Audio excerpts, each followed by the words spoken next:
Awesome. Hey everyone, welcome to the channel Wally DM on YouTube. That's me. Um today we're going to do a live stream. We are going to play Sagas, setting and genre agnostic system. I thank you very much for Dennis for putting that right on the screen so I could just read it right off of there because I totally forgot what that stood for. I am going to be a player, so I'm not going to waste any time or any more of this voice that's going to have to get into the Western style. So I am going to turn the whole entire show over to your OKSDM, the creator of Sagas, the game master, Dennis. Take it away. I don't know what to do with all this power. Hi, everybody. I'm Dennis. I run the OKSDM YouTube channel over on the OKSDM YouTube channel. I also do a bunch of other stuff. If you go to my link tree, you can find all the stuff there. But right now, the biggest project is what we are playing. Like Wally said, I am working on Sagas, setting in genre agnostic system. And today, that setting and that genre is weird Western. We've created our characters already, so we are going to dive into the story right after we introduce our other two players. Josh, who are you and where can you be found? I'm Josh. My YouTube channel is Dungeon Master Josh, where I make videos helping you run better games online. My character is Doc Vacation, who just really fits into the Western setting. May have taken some inspiration from Doc Holliday. Love that character. Thanks for being here, Josh. And what about you, Steven? I'm Stephen. I run the Rules and Rulings YouTube channel, which is mainly dedicated to, if I don't feel like doing something random, trying to help DMs figure out how to deal with fiddly rules issues, like should you allow the peasant railgun? What? No, that would be my answer too. And I'll be playing Cal of Amity, a particularly luck-infused gunslinger who is not actually very good at anything, but succeeds regardless. I love it. All right. Thank you for being here as well. I'm very excited. And without further ado, let's begin. Okay. Our story starts off in a classic Western town. There is dust and mud. Well, there wouldn't be both, just dust. It's a dry place right now. Hasn't seen rain for about a week, which is par for the course in this region. This is not on Earth. This is in a different setting. There are strange happenings here that are considered normal. People that with abnormal abilities, or what we would consider abnormal, are definitely around and actually normal for this area. We are on the main thoroughfare of the marketplace between these lines of buildings all built into one another. You can see the tailor, the cobbler, the undertaker, a tavern. And we will, like so many TTRPG stories do, start in the tavern. This tavern in particular is known colloquially as the Rotten Boot. Don't ask where the name came from because nobody actually remembers. This town is very old, and that sign out front of this place is probably the oldest thing here. We can hear a piano, an automatic piano playing a off-key tune in the background as it just keeps going on and on and on. The bar on one side is completely stocked with glass whiskey bottles. It is around noon. It's the hottest time of the day, and a lot of people are in here for their midday break, in here to join the shade and cool off a bit. And sitting at one table we can find our 3 companions. You have not known each other for very long. At most, you recognize each other. You have all been in this town for at least a week. Some of you may be from here. But you all find yourselves at the same table, drinking from the same bottle of whiskey. We will start with Wally. Please describe your character and what he looks like. My character's name is Emmett, and sometimes he goes by Doc Brown, but since we have another Doc with us, we'll be going by Emmett today. And Emmett is older character, wears a brown derby hat with, when he takes it off, he's got this wild white hair that is uncontrollable, but somewhat well placed anyway. I haven't had hair for a long time, so it's hard for me to describe it. And he would also have a white or off-white undershirt, brown jacket, and toting a shotgun, usually with one hand and it resting on his shoulder, and of course a holster and pistol along his side. Are you sitting at the table or are you standing up? Emmett would be standing up, and he would be paying attention to everybody that's coming in, and then he'd be standing up. And Stephen, please describe what your character looks like as they sort of hang around nearby Emmett. So Cal would be sat down at the table because standing up too much draws a bit more attention than he'd usually like. He is incredibly tall, incredibly thin. He looks like he's probably about in his 20s, possibly a bit younger. But he also looks a little bit like a cross between Nathan Fillion from Firefly and the Slender Man. He is just slightly unsettling to look at, and strapped to his hip is a revolver that looks too big for him to hold. And if there's not a poker game going on, he's probably just sitting flipping a coin over and over again, calling it, usually correctly.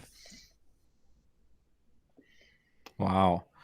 And near the same table that Cal is sitting at, Josh, please describe to us Doc Vacation. Yeah, so unlike myself, he can actually grow a mustache. So he's got a nice bushy mustache. Also has a revolver on his hip, and he is absolutely sitting down. Not because standing up would bring too much attention to himself, but because standing just takes too much effort, and why put in the effort when you don't need to? If there's not a poker game going, he would absolutely be trying to start one. So, yeah. Looks a little sickly, a little tired. You'll see some bags under his eyes, like he doesn't get the best sleep either. Well, determined, even in your tired state, to start a poker game, immediately Cal catches your eye. The guy just calling chances for fun.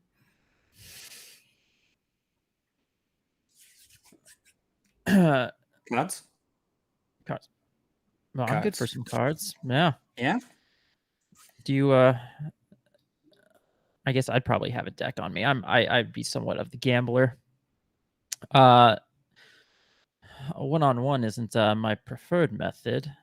And I'll look around the room Less to fun. see if there's anybody else that we can get in on this game of cards.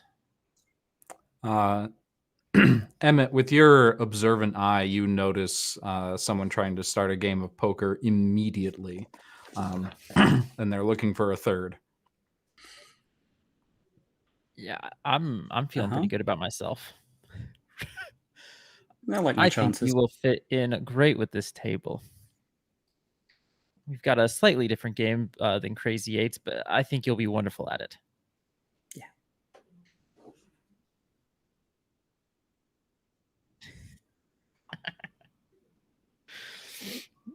All right.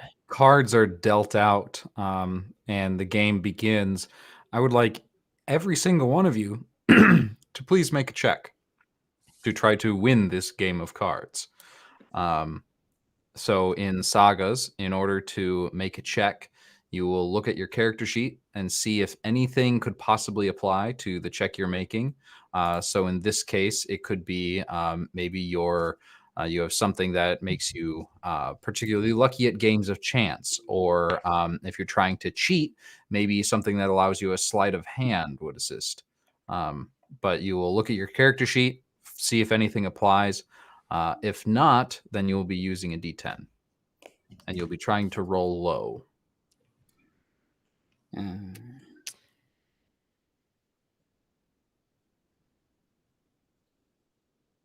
It lets you. I think lucky allows you once per rest to re-roll all the dice on a check. Yeah, I'm not using that for this. Sure. What? Wally, they can't hear you again. Do you keep messing with your Okay, mic? While you're I dealing do, with that, I I'm do, going I to bet. remember to get a D10. Starting off good. My apologies. Yes, I'm back. Yeah, I have no idea how long I was muted. Oh no. Well, the mute gods are unhappy with us today. Yeah. We are doing our best to appease them. Appreciate that. I'm pretty sure I'm gonna win this check because I got a 10. Oh, Ah, doesn't it go by yes. lowest though? Yes, it It does. Great. I will roll a 10 as well, and I rolled a 1. God, you son of a... So Emmett's gonna You lay get his cards down and let's see what's a game we could. Oh, he's gonna lay all of his cards down except for one, and he's gonna say Uno. I think I win. You look, Josh. You look down. You're trying to play like 5-card draw, and he just puts down 4 kings. Well, that is quite unfortunate. Emmett will lay down another card. It'll be another king. I'm really lucky at this game. It would appear you are. Yeah. Dice exist. My apologies. Dice exist. Sorry, I'm having to use a digital roller because I moved and didn't bring any of my dice with me. So, for the time being, I was about to use a digital roller and then realized I couldn't remember any of them besides Google, and that just made me sad. Yeah. Cal has a trait called has Dumb one, Luck. but it's a 3D roller that really likes to throttle your system when it gets used. Oh no. Yeah. Cal has a trait called Dumb Luck, so when things are completely to chance, he rolls 2 dice. They're still D10s, but yeah, 5's not going to do it. Not with Emmett's 1. Yeah. Not with Emmett's 5 kings. I have 5 kings. Wasn't this your deck? I appear to have made a mistake. Does that? Yeah. Well, that was fun. Appreciate it. At this point, the half door to the saloon opens, and in walks something that we would deem as very unusual, but is, again, par for the course for this setting in this town. In walks a cross between a snake and a man. You can see he has a dusty brown drifter's hat on. He's wearing a thick leather coat despite how hot it is outside. And you can see at his hip is or on his back is a long-barreled shotgun.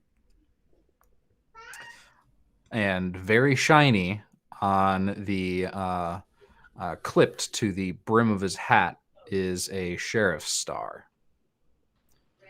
And he looks around, goes over to the bar and orders a drink. The only sound now that people notice this snake man come in is the piano still playing off tune in the corner. He orders a couple of shots and comes over to your table. You can see a couple of people leave the bar. Others just go back to their conversation, and the music kind of keeps it normal feeling for everyone except you three. Hmm. Do you in, Sheriff? No, I don't think so. Not yet. Good, because I'm on a roll. I have a question for you specifically. Looking at you, Cal. Yes. I heard tell that last week our neighboring town was burnt to a crisp. Yep, that happened. Since then, you're the only newcomer here. Okay.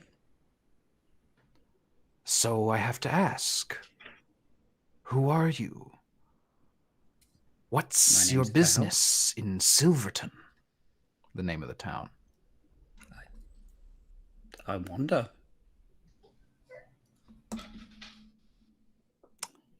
I suggest you stop. Wondering's my job. Okay. So you're saying I should settle down here? I'm asking why you're here. You literally just established the previous town I was in mostly burned down. There wasn't much going on after that. So you did come from our neighbors. Yes, how else would I have known that happened? News travels fast when there's so few people and so little to talk about. I mean, that's true. People do talk. So, I'll give you two options. This is a very closed-off town. We don't take well to strangers who don't pull their own weight.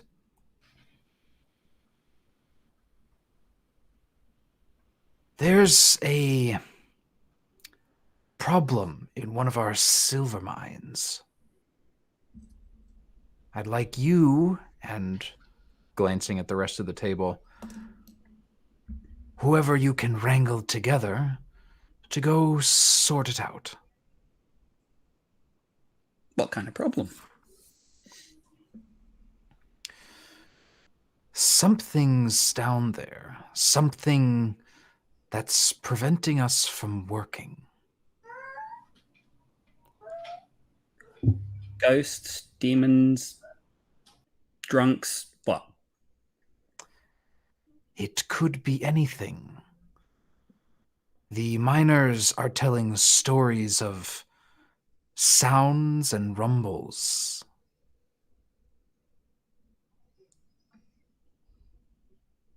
Yeah, right. I like my chances. Good. I'll leave you to it then. The mine in question is the closest one to the town. You can see it from the east road. Okay. Are you planning on taking us with you? Can we get a badge? Can we get deputized? Yes. I've always wondered what it was like wearing one of those. I suppose having some sort of qualifications would be useful in your investigations. And he reaches into a pouch and pulls out 3 worn silver stars and tosses them onto the table. His is gold. No, that's what I'm talking about. Yeah. Well, and the silver star seems more fitting for Silverton anyway. Mm-hmm. Makes me feel much better. Thank you. Me too. Best of luck to you three. And the sheriff gets up and leaves the saloon. Once he's gone, Emmett will imitate him.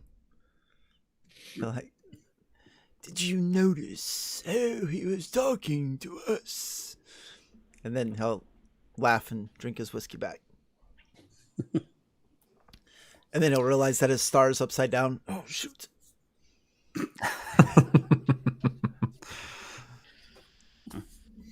Well, this sounds like fun. Better than the cards, I think. So does this mean we're all friends now? We're all deputies. That's better. Yeah. That works for me. Yeah. Well, should we get started then? Yeah. No time like the present. Absolutely. So you leave the saloon, pack up your cards, apply your new badges, and start making your way to the silver mine. It is just past noon now, probably the hottest time of the day, and we're talking dry 105 Fahrenheit. Would you say it's roughly high noon?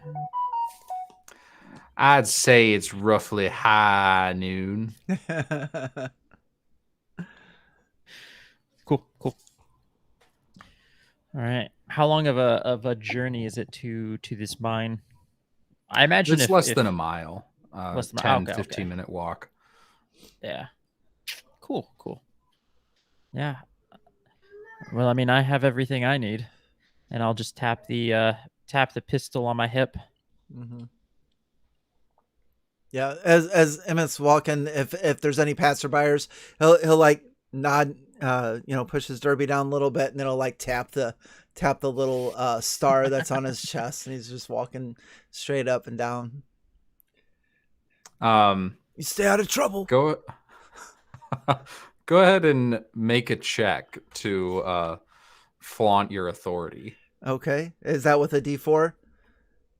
It's not, is it? That's a D10. D10 or 12? Oh, yeah. I forget. Okay, 10. All right. 2. Love this D10. A lot of the people sort of like give you a swift nod and avert their gaze and walk quickly. That's Very right. good. Yep. Wally, your bad luck seems to be great on the system. I think somebody told me that too, because I always roll bad. So it's just like, oh, it's gonna be great, awesome. It's like I said, it's Cal only does about the a opposite. 15-minute walk. Just Trying to hide from whoever's walking by.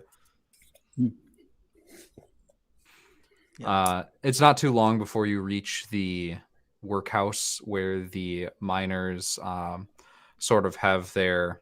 It's not really a break room. You don't get breaks here. It's more of a overseer's hut. A small wooden shack where he can sit with windows open in the shade. As you approach, the overseer himself steps out, and he's a slightly overweight guy with a wide but very thin, wispy beard, hair that's balding almost halfway to the back of his head, also very, very thin, almost see-through. His hands, arms, and face are filthy, but you can tell he's decently muscular. Oi! Hey. Well, hello. We've heard that you have some problems in your mind that you preventing you from being able to work. Damn. Thought y'all were coming to work yourselves. Can't get the miners to stay down there.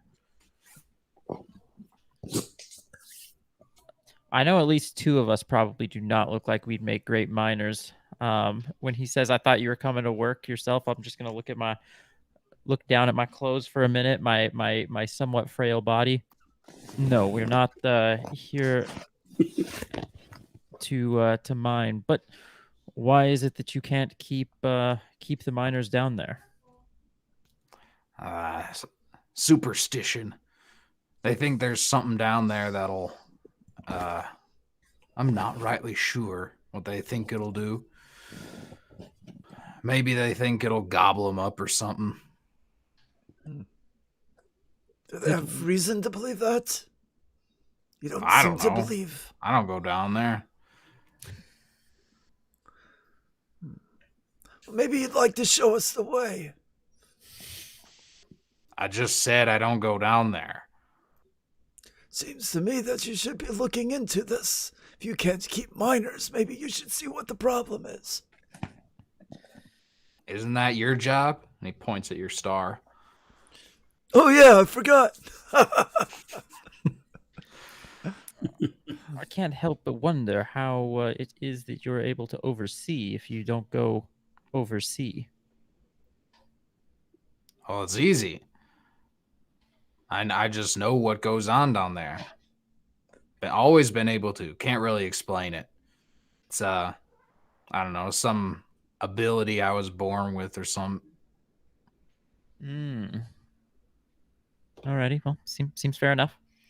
So you know what's going on down there, but you don't know what's going on down there.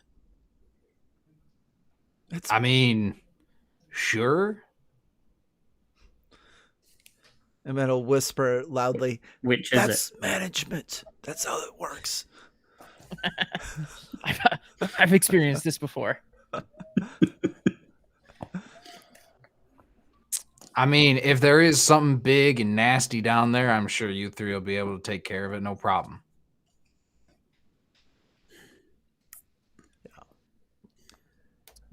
Look at the other. Well, I'm sure that me and my new friends will be able to, yes, handle anything down there. Emmett's gonna Shall we? Emmett's gonna stare at him with his eyes are just get like really wide. And he's just like gonna zone out and stare at him for a little bit. And then, oh, sorry about that. What were we doing? We're going down there. That's right.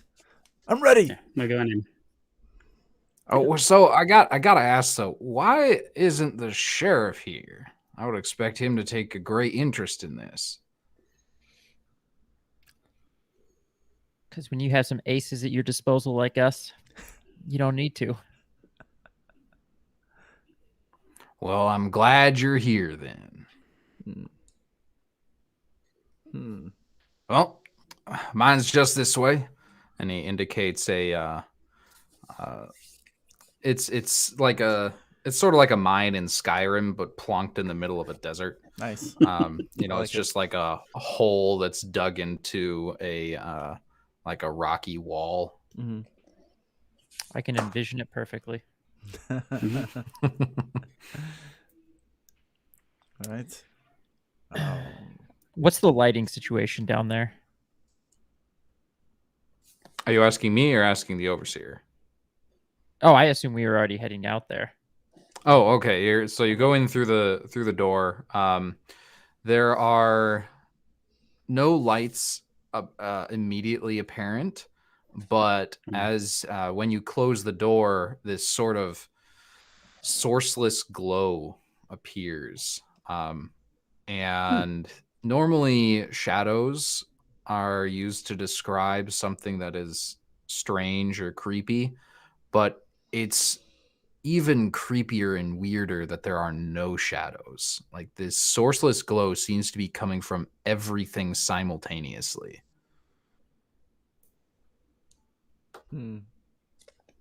Well, that is quite interesting. Yeah.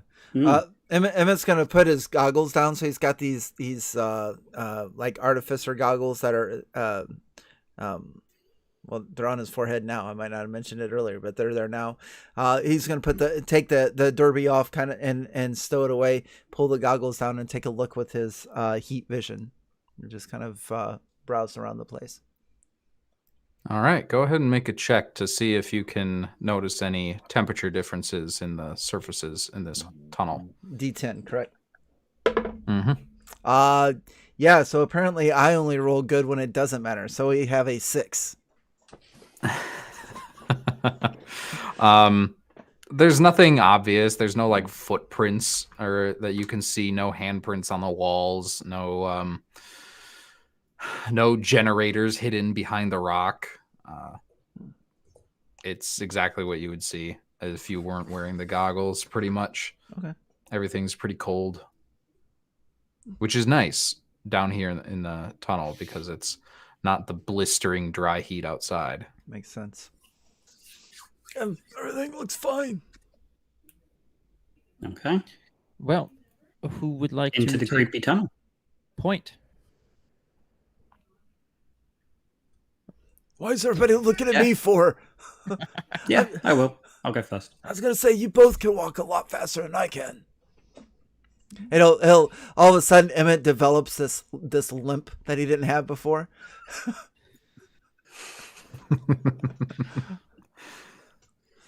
Don't worry, I'll So bring you him continue. You continue down this tunnel. The sourceless light seems to follow you.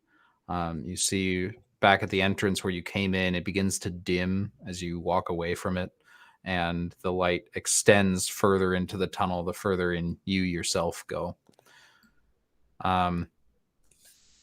You take a hard listen, and it is eerily quiet in here. The only thing you can really hear is your own footsteps and heartbeat. And it is a stark difference from the constantly blowing wind and the flat land outside.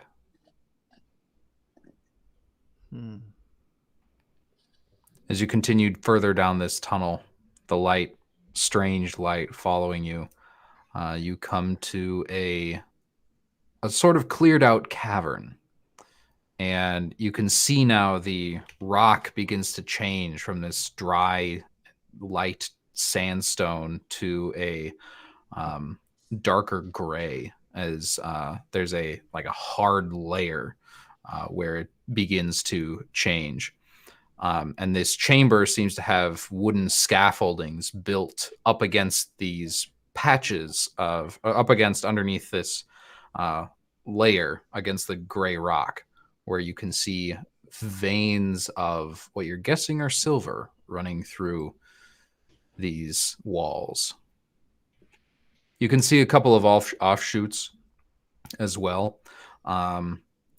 It looks like over by one exit there is a pile of mining tools. You can see a wheelbarrow, a bucket next to a large barrel of water. And on the other side of the entrance, this exit, you can see a pile of pickaxes, well worn. And by the other exit, away from the ground floor of this place, there's no tools whatsoever. Okay. Emmett's gonna go look through the tools and see if there's a crowbar.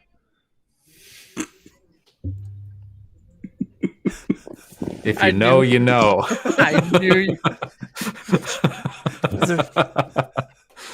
Go ahead and make a check to find crowbar. This is the biggest check of the whole freaking game right here.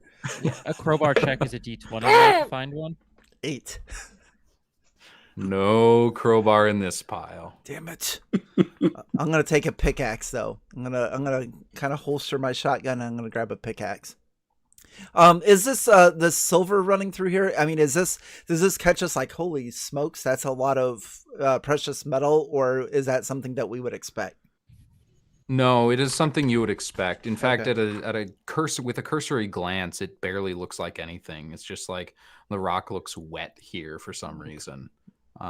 It doesn't really catch your attention until you look at where these larger platforms are built in the scaffolding for people to stand on.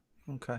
I'll lower my goggles again and kind of just take especially since you pointed out that this is weird with the wetness of the rock and stuff. So that in particular. Go ahead and make another check to see what you can see with your heat vision. 3. With a 3, you can see that these tools are cold. Like that's kind of what you'd expect from metal and unused stuff, but and you're with this check, you're certain that these have not been even touched in the last week or so. Wow. I'll relay that information. I don't think anybody's been working here for quite a while. At least long a enough. week.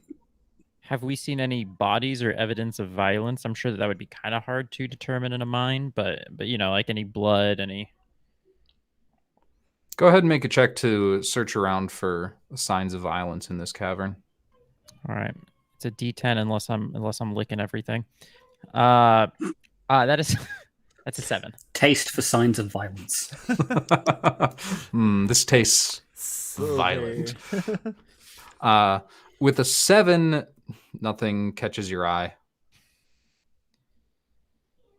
You can see like there are like footprints in the dust here because there's no wind, and even your footprints are just gonna stay there forever until they're disturbed. But you don't see any like cracks in the stone, no smears of blood, no catches of sand that look like they're from running footprints. Yeah. Well, I don't seem to see any signs of violence. It looks like all the miners just up and left. But for what reason? Well, unless Emmett's going to take up mining with that pickaxe, I suggest we keep heading that way, past the tools, and find out. All right. I will bring up the rear, and I will. I'm taking the pickaxe with me. All I'm right. a little nervous with you walking with the pickaxe behind me, but I'll allow it.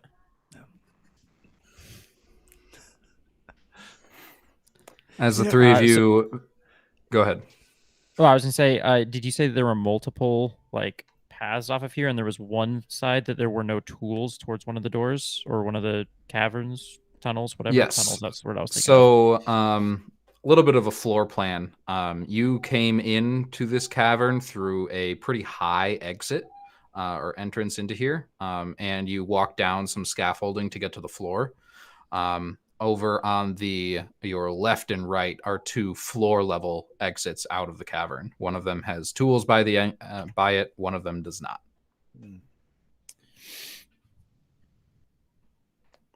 So as you go further down the exit that had the tools by it, one of you carrying pickaxe, the others watching and listening for signs of violence or people at all.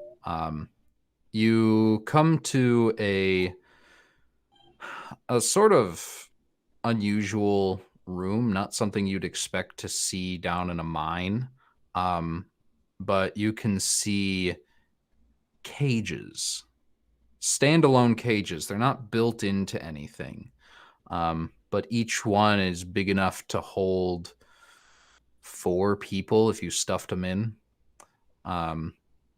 They are made with iron or steel, riveted together. Every single cage in here, there's maybe half a dozen. Every single one of them is open and empty.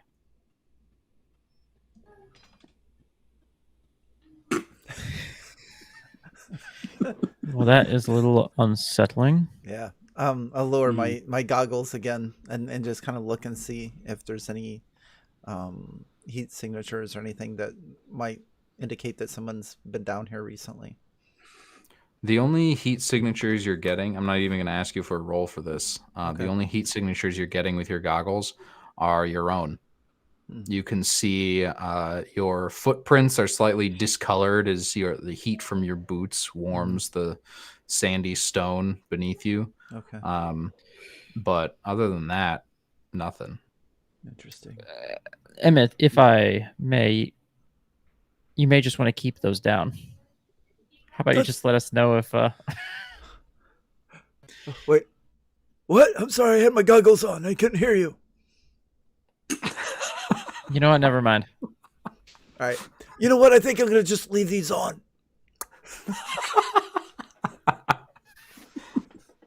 He'll put his goggles back on. Okay. I'll give a sigh and a slight smile as I'll just look at Cal. Shall we continue onward? Yeah. Cool. Let's go for it. There is no exit to this room. This is looks like a dead end. It also looks like there's no mining spots here. Maybe there were once in these gray stones, but there are not currently any Do you think marks of pickaxes where people have dug things out. what do you suppose they had the cages for? Get the feeling they weren't paying their miners. He says that he couldn't keep the miners down here. You think How some bad of them do things have to be before you can't keep people who you keep in cages in a mine? Two things while they're having that discussion. Emma wants to kind of like investigate and look. It doesn't have to be a long time investigate, but I kind of want to look and see if there's like any like hair or anything like that. Like if there's like a beast or an animal in the cages, maybe there's like hair that's around or something like that. And then second thing, if there's any type of just kind of look at the walls and see if there's like any keys that are hung up on the wall or anything. Yeah, go ahead and I'll make this 2 separate checks. Sweetness. One to take a look at the cages and one to take a look at the room around. All right. 2 and a 3. Nice. Hey guys, help me No look. keys. You see there is a hook in the wall for them, right next to the exit to this chamber. And as you begin to look around at the cages themselves, you can see something unnerving. You can see what looks like, you thought it was rust at first, but as you get closer, you start to realize that it is dried blood in almost handprint fashion around these bars. Hey Doc, Cal, check this out. Oh, That's, no, I don't like that. That's not spaghetti sauce, my friends. No. I did not think it was. Well, I suppose the question is, why were they in the cages? Were people being possessed by ghosts? Were they just refusing to work? So it was a form of motivation?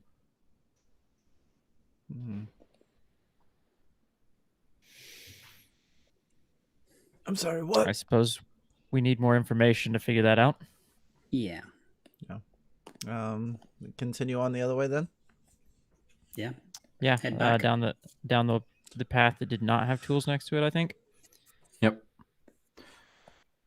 You continue further in, the strange light still catching you a little bit off guard as you go from one chamber to the other and then down this new tunnel.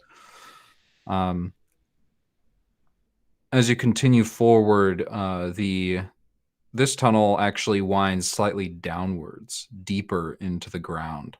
Not so much that you're having difficulty keeping your footing, but there is a slight grade to the floor here. As you descend deeper and deeper into the ground, you can start to hear something that it doesn't sound right. You can hear just a sound of a beast-like voice echoing off of these walls. Sorry guys, I should have ate before we left. Wait a minute, that's not my stomach. You hear the shuffling of feet. Sound of a pistol hammer clicking back echoes through the chamber because Cal is getting a bit nervous now. Yeah. And Emmett will stow his this newly acquired pickaxe and bring out the oh, it's not a shotgun, it's a rifle. He'll bring out the rifle. It's like, I keep my pistol holstered, nice and cool. I'm pretty confident in my speed to whip it out.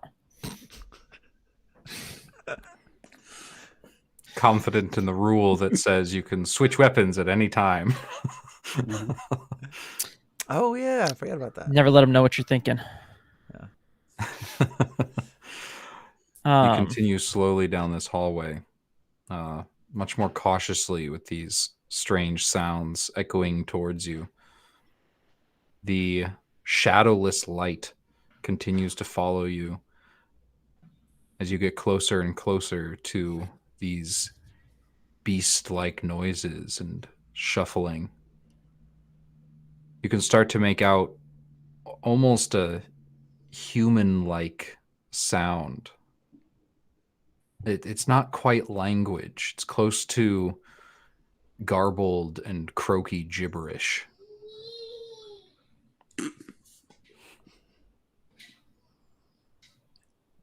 What's going on up It there? does not sound like a child in the background.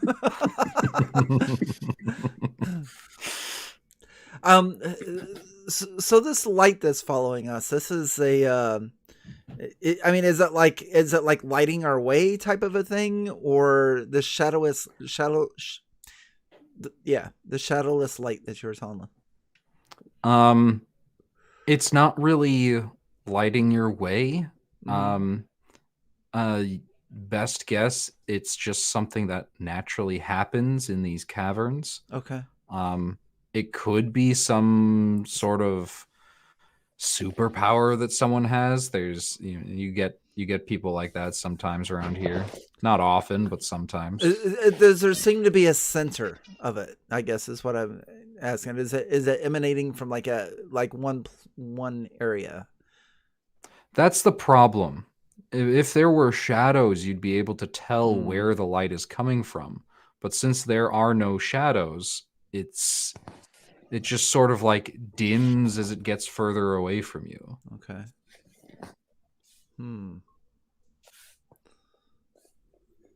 Interesting.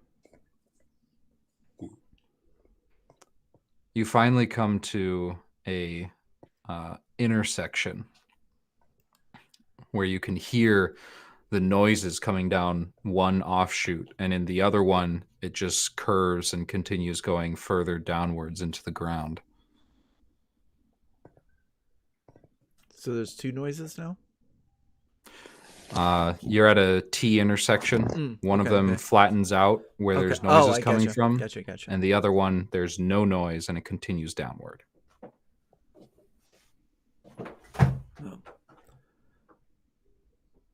Well, I reckon we're here looking for problems. That sounds like a problem. Great point. Let's head that way. Your lead. Well, Yeah. Cal. Emmett Nothing ever actually goes wrong for Cal. Cal is just heading in. Yeah. Emmett starts limping again. yeah, I will be following in just behind Cal. I'll stay about 10 feet right. back. Cal, As you will. you continue into this tunnel, pistol first. And you come to another cavern, very similar to the one you have already seen. A vague circular shape with a relatively flat ground, scaffolding lining all the walls. There are no exits from here, but you can see movement. Beneath one of the scaffoldings, still a little too dim for you to see, not until you get closer. There's something moving. almost rhythmically.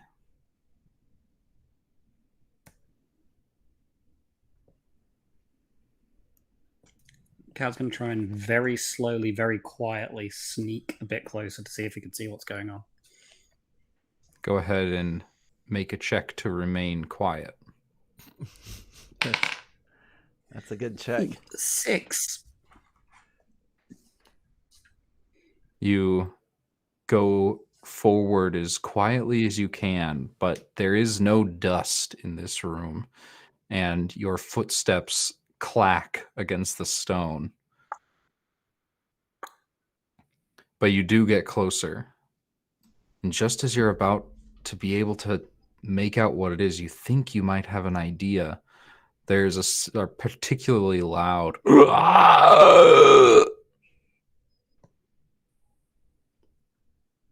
but nothing moves except for the one thing in the corner continues rhythmically up and down. As you approach, the light illuminates underneath this scaffolding, and you can see a machine. Something of wood and small bits of metal. You can see it moves a broom, like the broken head of a broom, back and forth against the stone, making an unmistakable shuffling sound. And you can see something else, looks like maybe 2 pieces of rubber being rubbed against each other that makes a very strange it seems this machine is making these sounds, and it was built specifically to do so. I'm gonna watch my 6.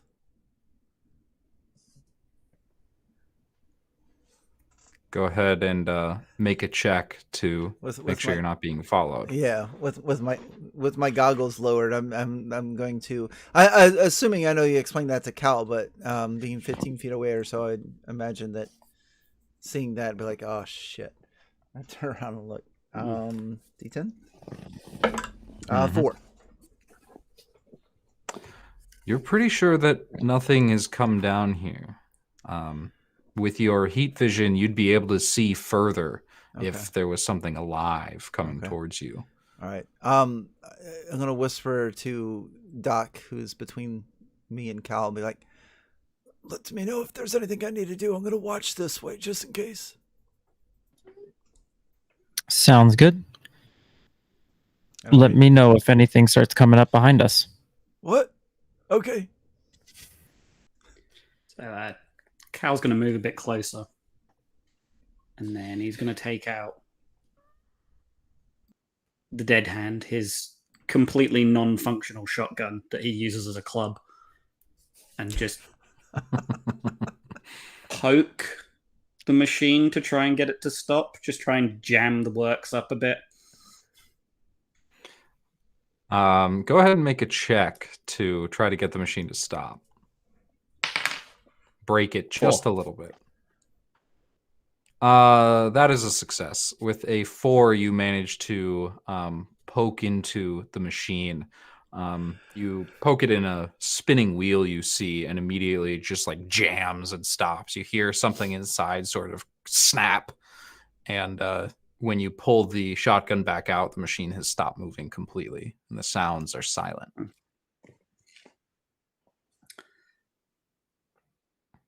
Well, that's a weird machine. Why would somebody have the audacity to make a machine that sounds scary but doesn't appear to do anything else? Seems to be a diversion. He says over his shoulder. Meant to scare people, maybe? To bring them closer. Maybe. Bring them closer? Or, I mean, how many people besides us walk towards the sounds of... Yeah, most people walk away from scary sounds. Yeah. Or So run. what the hell are we doing over here? Oh, wait. I got a badge. We're not most people. A badge. It doesn't explain the cages in the other room. No. Does this continue any deeper or further on? Or is this kind of like the end? There's this machine. It's just kind of the end, and there's this machine. There's definitely no exits around here. If you want, you can look around the room a little harder, see if there's anything you missed. Yeah, I'll hesitantly put on my heat vision just because I know how cool Emmett looks. I'll flip down mine and take a look around the rooms if that helps me at all. Maybe see some heat signatures, or if anyone else has been in here, or well, anything else about the room. Mhm. And As that's he's doing that, I'm gonna tap him on the back and let a little bit of Cal's strange irradiated luck go into him. I'm going to spend 2 of my effort to give him help. Nice. That's our first So effort. first effort spent. Cal is helping Doc Vacation. So Doc, you'll get 2 dice on this check. And with that second one, it turned into a 1. Amazing. Well spent. The machine is warm, certainly. Whatever was powering it was probably heat based, or maybe not heat based, but has heat as a byproduct. You look around the rest of the room and you can see there's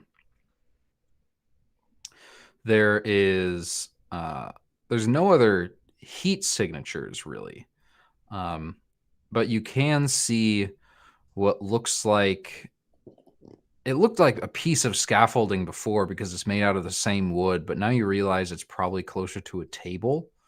And there is something resting on it, a scrap of paper. I'll walk up and look at the paper. Probably not even as cautiously as I should. I think at this point, I'm like, there's nothing down here, and I am not even trying to be quiet, not really being cautious. As soon as I see that, I'm just walking over like, what do we have here? I'd like you to make a dexterity saving throw.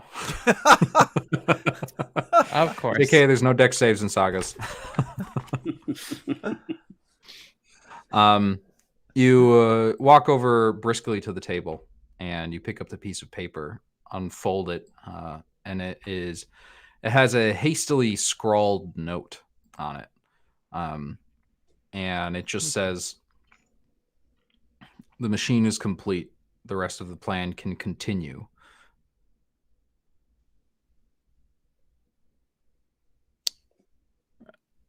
Gentlemen, there seems to be an advancement in our investigation. And I'll show them the note. Oh. We have... So yeah, maybe to scare people away.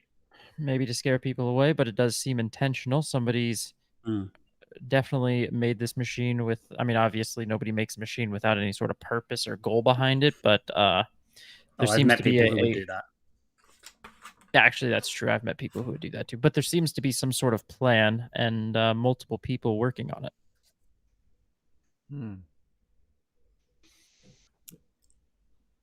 Is there any tools in this area?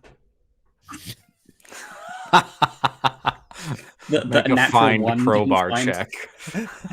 Is there a lever on this machine that, if broken off in just the right way? Make a check. All right. He'll break from his post, and then he's gonna go and look and like 5. You do see a lever on the machine, but as you go to break it off, it snaps, and you realize that the lever is made of wood. Would not work very well as a crowbar. Damn it! All right, I'll go back to my post. So watching. Is there anything else in the room to kind of check out, or does that seem to be pretty much the room? That seems like it's pretty much it. I'll look back at them. Well, you think potentially we missed something, or we should head back up and talk to the overseer? There's that stairway going down. We could try Yeah. Oh, was there that. we go stairway going deeper. down? Yeah. Ah, I missed that. There was one last offshoot. This is just an offshoot from the Mhm. descending Cool. hallway. Yes. Oh, yeah, because the main one. Yeah. Well, let's continue deeper. All right. Yep.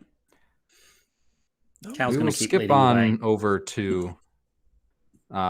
It doesn't take you long. You're now confident that there's no terrifying, horrible monstrosity down here waiting to kill whoever, whatever. It was all a bunch of tricks.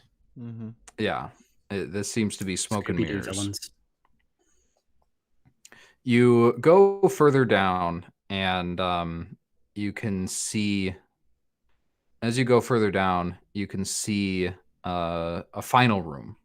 It appears to have no offshoots, but it is very different from everything else that you've seen so far. First, as you're standing at the doorway right now.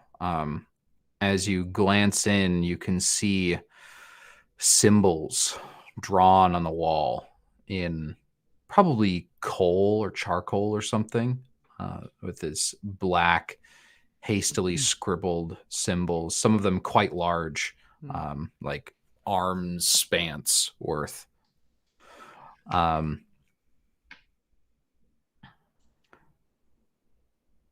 There's no scaffolding in here. Instead, there is makeshift furniture that was probably once scaffolding. You can see an altar where all the symbols sort of point to. And right above it, you can see the biggest one of all is strange, sort of a diamond general shape with 3 squiggly lines down the middle. And resting on the altar is a book. But you haven't entered the chamber yet. This is all you can see from here.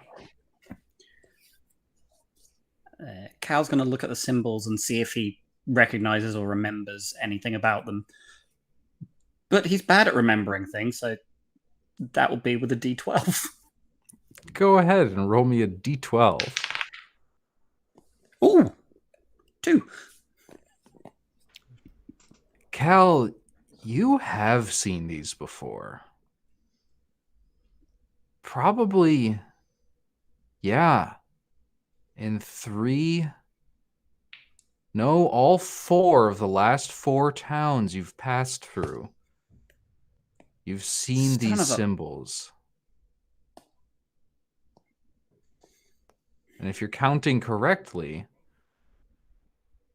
you saw them, if you're remembering right, you saw them on the same day that something terrible happened in those towns. Oh,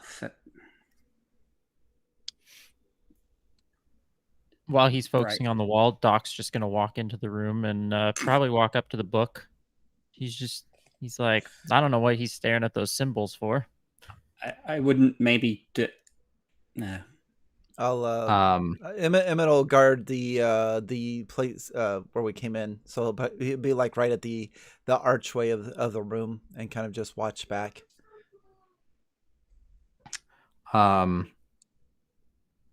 As Doc walks into the room, you can feel around your ankles, you can feel a sharp tug, and you can hear a tink, and then a blast of a shotgun. I need you to make me an avoid check, please. A D10? Trigger a tripwire. That sounds like a dexterity check.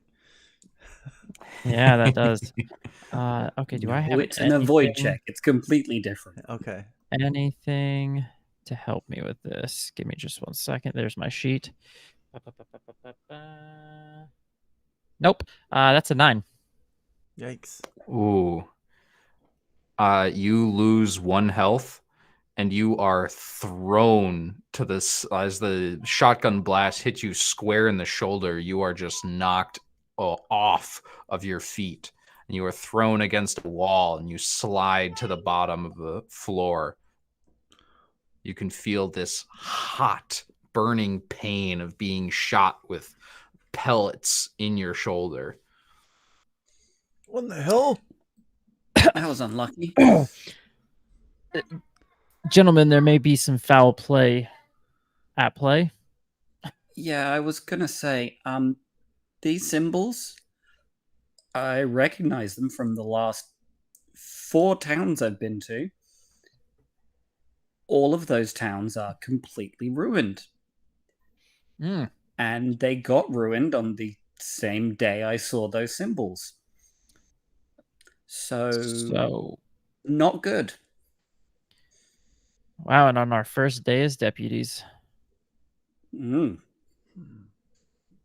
Are you're not destroying the towns, are you? You just seem to have been in towns while they've been destroyed recently. I mean, I tend to have good luck. I've had people suggest maybe that I borrow that luck from other people. Can't really say about that. Doc and Emmett, you've both heard rumors over the past several months of someone that they've been calling the Calamity. It seems that everything he touches is destroyed. Every town he visits is burned to the ground, or there's a riot, or there's some other catastrophic failure and loss of life. I could see Emma and Doc both at the same time looking over at Cal. Oh no, that would have been perfect if only Cal was right in between you two on the overlay. Cal? Yeah. Never mind, I forgot. Is this when your bad memory's going to come into play and you've just been destroying the cities and you don't even know it? What did you find over there, just out of curiosity? A shotgun. Okay. So let me get this straight. So it was like a trap or something then? There was like a... Yeah, it was a tripwire. Wow. I'm assuming a tripwire, yeah. Yeah. All right. Maybe we should check to see if there's anything else lying around. All right, but you can go first. I'm not feeling the best. Yeah, right. So might as well not let these abilities sit here and rot. I'd like to while Cal's looking around, I'd like to use the paramedic ability. Can I do that to spend 2 effort to reduce that wound by 1? That there's no wound right now. It's just the loss of health. Just the loss of health. Wounds are like status effects, essentially. Oh, gotcha. Yeah. So someone starts to bring out the paramedic kit that he's taking. It looks at your shotgun thing and then like puts it back. Never mind. Like, you're not bleeding enough. That's not gonna help you. But that looks tender though. It's a little bit sore, yeah. So Cal's going to look to see if there are any more tripwires or pressure plates or anything else that might blow the rest of Doc up. I do believe I found a tripwire. That tripwire seems to be the only trap. It's not particularly well hidden now that you're in the room. It was literally like a shotgun, just like resting on a couple of crates.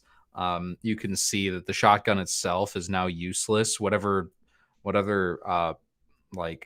shot they put in there was way too heavy for this particular gun because the barrel has now like blown itself apart. What'd you find in the book? Or did you even get to that? Shotgun shells. Didn't even get to that. I got shot. So yeah, confident that there's no more traps, Cal is going to walk over to the book, grab it, and just toss it to Doc. Yeah. So I'll try to catch the book and see what's in it. All right. Tell me a story here. What's this book look like? The book itself is not made of Pink and leather. fluffy. At least you're pretty sure it's not. Human skin. Gotcha. Yeah, probably. Maybe sheepskin. It is a very poorly made book. As it flies over to you, you can see a couple pages almost fall out, and feels like you're catching a stack of papers, not a something that has been bound.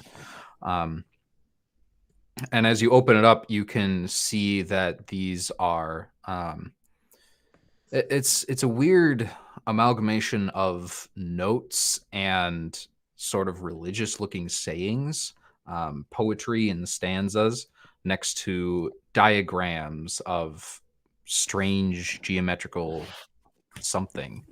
None of it's really making sense to you, and trying to make sense of it is starting to get like a ringing in your ears.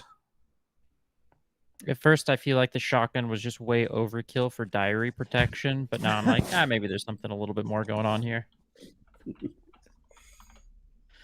It's not a diary. It seems like if you'd like, you can make a check to try to figure out what's inside here. Sure.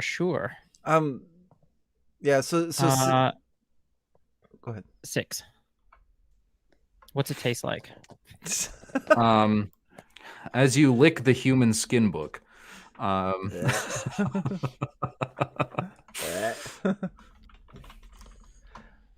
you with a 6, you continue reading and do your damnedest to try to figure out what is being instructed here. Like, what is the purpose of this book? And that ringing in your ears just continues to get worse and worse and louder and louder and louder. And you failed the check. You suffer the wound insane.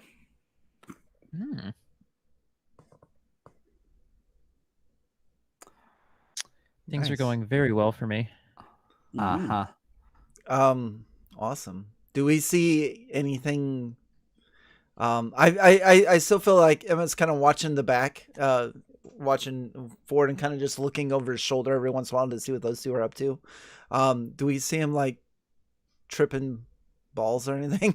I mean, well, essentially, what this wound does is, whenever there is violence, you are forced to.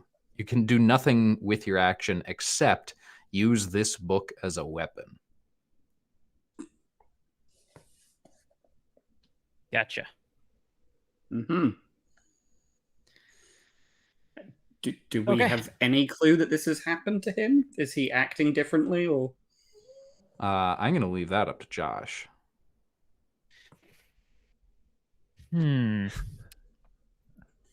Probably not. To be honest, Doc probably looks pretty sickly anyway. Not always all there. Now the reason I want to use this, just so why does my character want to use this as a weapon? Are they just like, I won't let go of this book. This is my book. It's beautiful now. It's more of a fascination with the interior and the contents. You feel like you can figure this out if you stare at it long enough, and gotcha. Like, there's no reason to do anything else right now. Yep. Yeah. So I'll just. I mean, you guys just. It looks like I'm weirdly into books now. What's it say? What'd you find out? I'm still reading. Seems to be like a puzzle. I'm figuring it out. Give me some more time, and eventually I'll crack the code. Can you read and walk at the same time? I feel like we should get out of here. I don't think there's anything left to do. Yeah, I can walk and read. All right. Maybe. It's kind of dark in here, but I mean, there's light everywhere. That's true. Would we know anyone in town? I guess Emmett really wouldn't know anything. Like, is there a librarian or something that like would be able to help us with like books or symbols or something like that? Is there a place that we would? Assuming that at least talking to Cal might have forgot. Yeah, we might just totally be screwed. It is well known that the smartest person in town is the surgeon. He's probably the only one with an actual anything that could be called a library. His personal collection of reading material is worth its own room in his house. So Emmett will mention that, be like, if you can't figure it out, maybe the surgeon can. We can go visit them. And Yeah. We can go give the book to the surgeon, see what he makes of it. Well, let's get out of here. This place gives me the creeps. Yeah, it really does. All right, then. Let's head out. Yeah, so Emmett would bring up the rear again. Cal up front. Yep. Doc in the middle. Sounds good. you start making Doc your in the way middle, out of nose this in the mine. Nose in the book, constantly just thumbing through these loose pages. Every 3 minutes. Did you find something yet? Did you find something yet?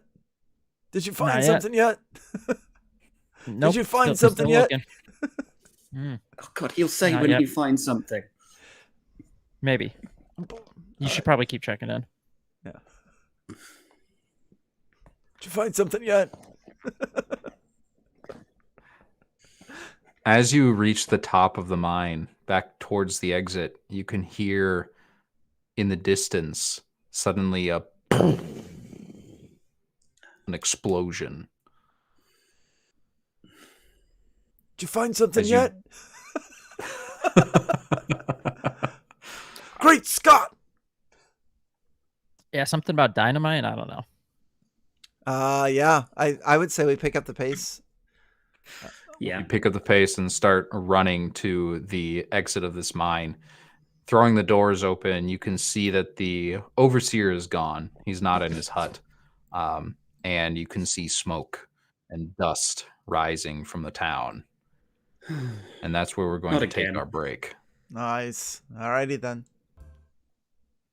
Welcome back, everybody. We're back, right? Yes, we are back. Okay. Wait. Let me Well-oiled test. Let me machine. test. Chat, let us know when you can hear Wally. Yeah, they should be able to hear me now. Yeah. Hold on. There we go. My emojis weren't working. I did a test real quick. I can hear 'em. Yes. Okay. That's very important. We must all make sure that our emojis are working. It's a very important test that we forgot to do earlier. Yeah. No. Awesome. So- Yes. Where we left off, you finished investigating the silver mine, Mm-hmm. but you found a lot of strange things. Yeah, pickaxe. You found a pickaxe. Yes. You found a machine designed to make the noises that you were told a monster was making. Mm-hmm. And you found a strange ritual chamber with a book that Doc Vacation is now fully engrossed in. Yeah. He's gonna read the instructions and teach us how to play. Mm-hmm.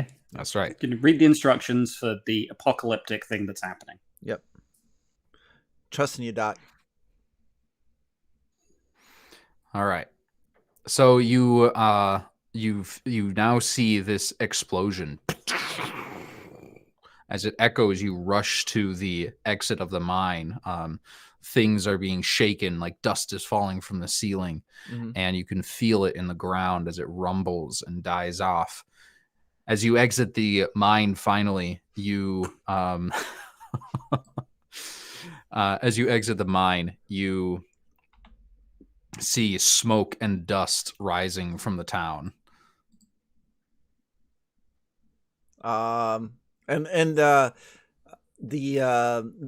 gatekeeper or the one guy Overseer? Overseer's gone, you said, right? Mhm. The overseer is gone. Do you feel like we were bamboozled? What? A little bit. Oh, Just probably. checking. Did he have like a little toll booth shack or something? You said he had like a little area where he did his thing in? Because I think Yes. I we wondered should. where Emmett is going with this. Well, we should probably just before we go check out that massive explosion. I didn't trust that guy very much anyway, so I'd like to rifle through his stuff if he's gone. Go ahead and make a check to search through the overseer's shack. Okay. And I would invite the two of you as Very well. Hey, we should probably check. That guy seemed awfully fishy. We should probably see if there's anything in here, any clues, something like that. Doc, put the book down and help us. I will continue browsing the book while trying to look. So I'll, I'm gonna like half do it. I have the investigator talent and or power. So I would like to use that to search for clues, considering this now a crime scene, if that's cool. Oh yeah, no, investigator would absolutely apply as you ruffle through these things looking for clues. Yeah, so that's a D8, I believe, correct? We've got an investigator, and he was the one watching the door the whole time. Yep, that's exactly what was happening. Great. I'm also a pretty good shot. I'm good at everything. Cards too. That's nice. Oh shit. 7. Not that it helps much. Maybe that's why he wasn't helping. Yeah. So I'm like looking. Emmett's like looking through stuff, and he's like bragging over his shoulder. And he probably like found like this massive clue, like top secret. Don't look in it. Just like push it out of the way. I'm looking through things. You push a stack of papers aside because sitting in a basket just on the other side of it, you can see something very recognizable sticking out of it. Is it a crowbar? A flat metal bar with a divot in the end. I take it. And as you pull it out, it's broken. It's half a crowbar. Oh, I still take it. Halfway there. Damn. I'll look. Yeah. So I don't know what you two are doing, but I'm looking for the other half. Yeah, you're searching around for the other half, and it's just nothing. All right.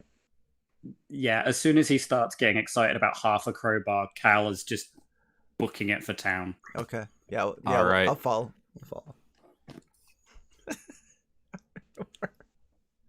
I'm sorry, I had to. It was such a bad roll for a D8. It was a bad roll. It's the second to the worst roll I could have got. You all quickly run as fast as you can to town. And when you appear there, you see 3 things immediately.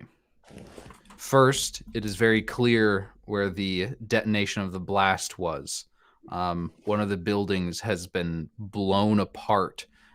Pieces of it are still smoldering with smoke. The buildings on either side have caught fire. The saloon itself, where you had all met earlier today, is gone.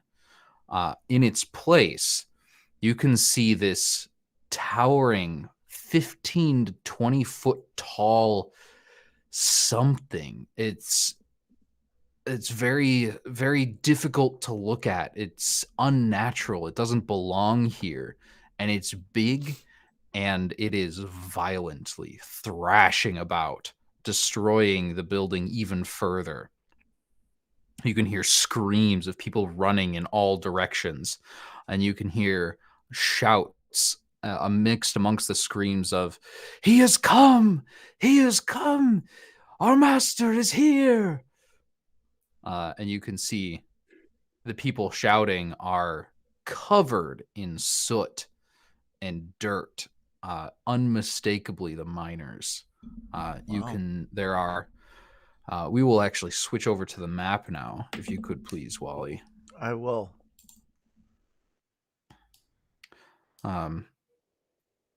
and I will start unhiding these monstrosities.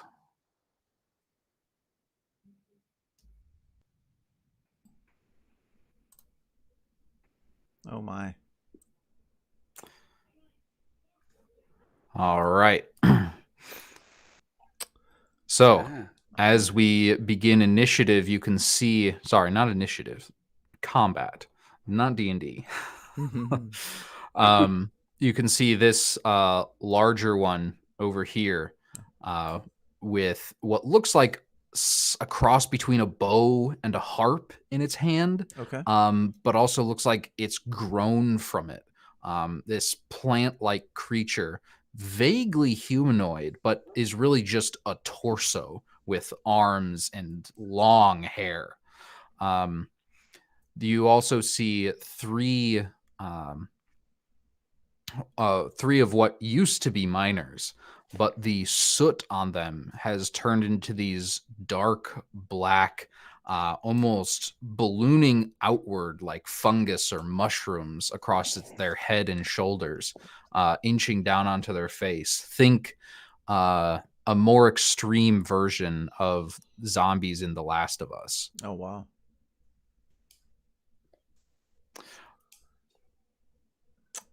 So yeah. we will start.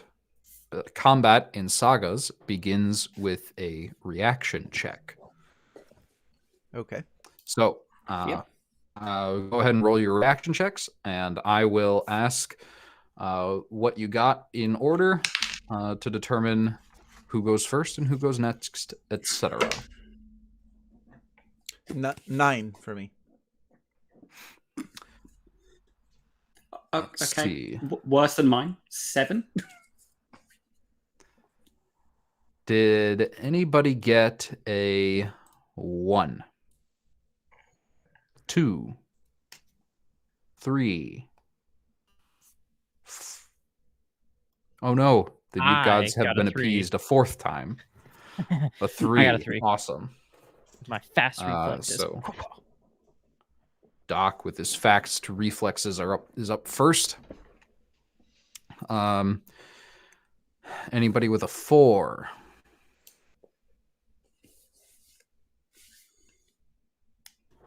Oh, this is the... All right. 5.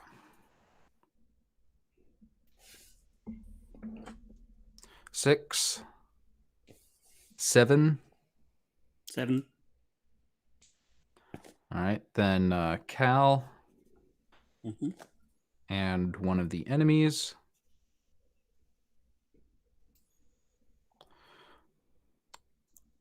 And Wally, Emmett over here, bringing 9. up the end.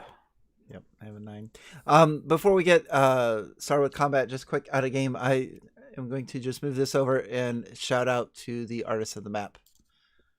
Yes, freaking Belatro's stuff is amazing. They make phased maps, so this is just one of I think there are 4 or 5 different versions of this specific map for different times of day. And I don't have those prepared, unfortunately, but oh my god, they're fantastic. So go check out Belatro's Patreon when you have it sec in the doobly-doo. Yep, link below. So, first up with fast reflexes is, of course, Doc. So on your turn, you get to move 1 zone, and you get an action. Alrighty. So on my turn, I will I'll drop on down to this zone over here, and this one on the zone below me, because I think that's what this says, is that I get to. Actually, do I even need to go that close? Mid range? That would be 2 zones away. Did I even have to get that close? It doesn't matter. I'll go down. No, you there don't. Anyway. You can mid range is 2 zones away. Yeah. All right, never mind. I'll stay up here. And that one, this one, my pinging's not working. This one right here. Yeah. I am going to summon some acid lightning. Or is it acid or lightning? I'm not really sure. It says acid lightning. It's whatever you want it to be. That is specifically meant to be confusing. We'll do lightning because I like the way that looks, and I'm gonna just like launch a bolt at that and really pray that that lands. All right, go ahead and make your attack roll. I am going to use my luck. Oh, your once per rest reroll. I don't know. Yes. So I have used my once per rest reroll and got a 4, which is better, but I still don't love it. All right, let's a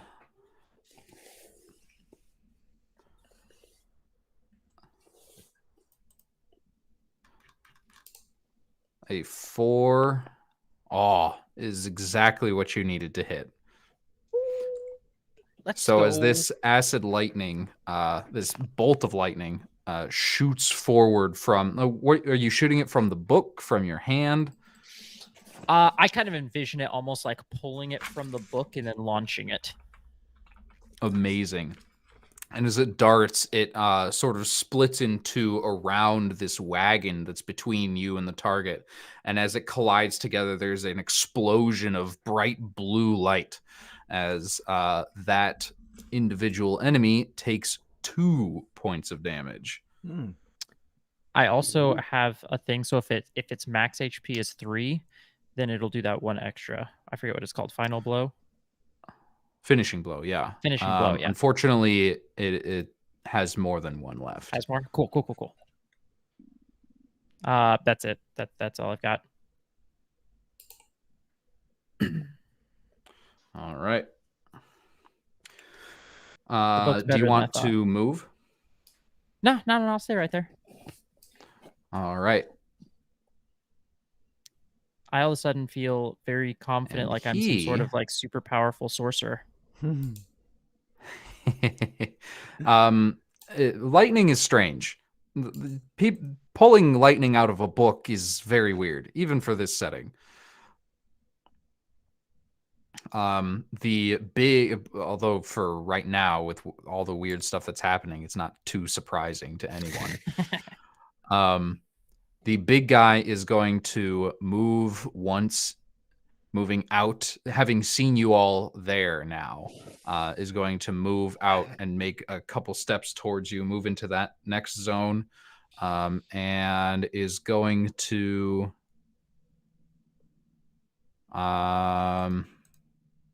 let's see.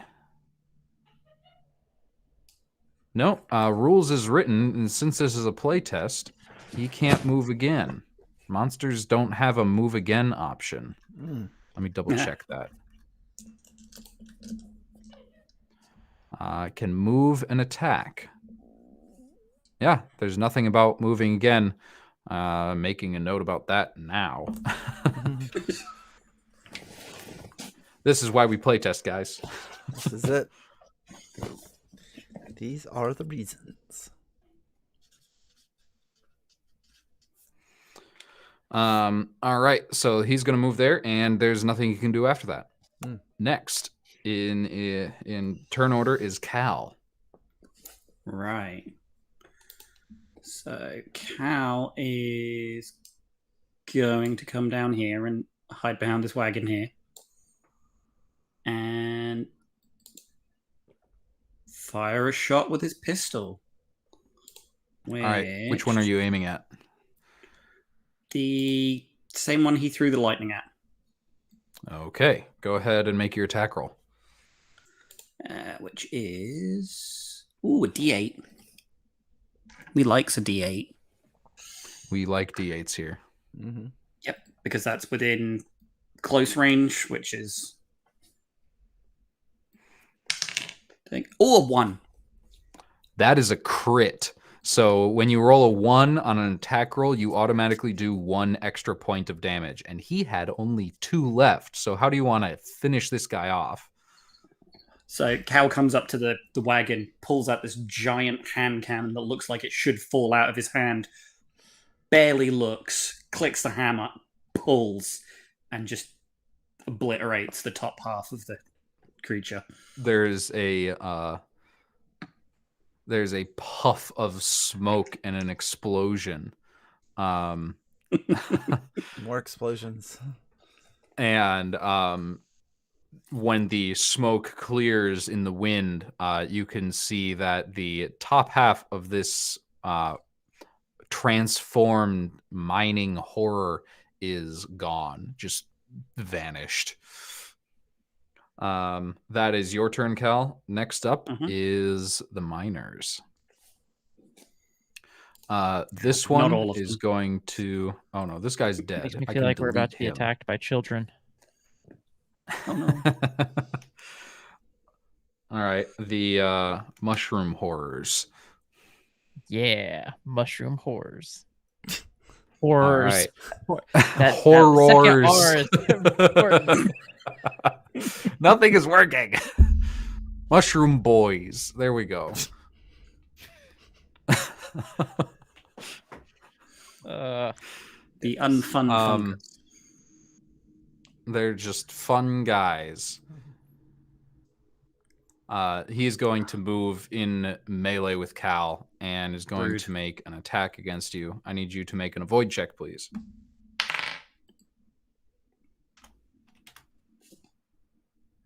That is a perfect 10, which means you take 1 point of damage as he just lashes out at you with what looks like a bare hand, but as it touches you, you can feel this searing pain across your skin. Oof. This one is going to also move like that and can't do anything else. Emmett, finally. So long range, how many hexes can I shoot across? Long range is 1, 2, 3 hexes. All right.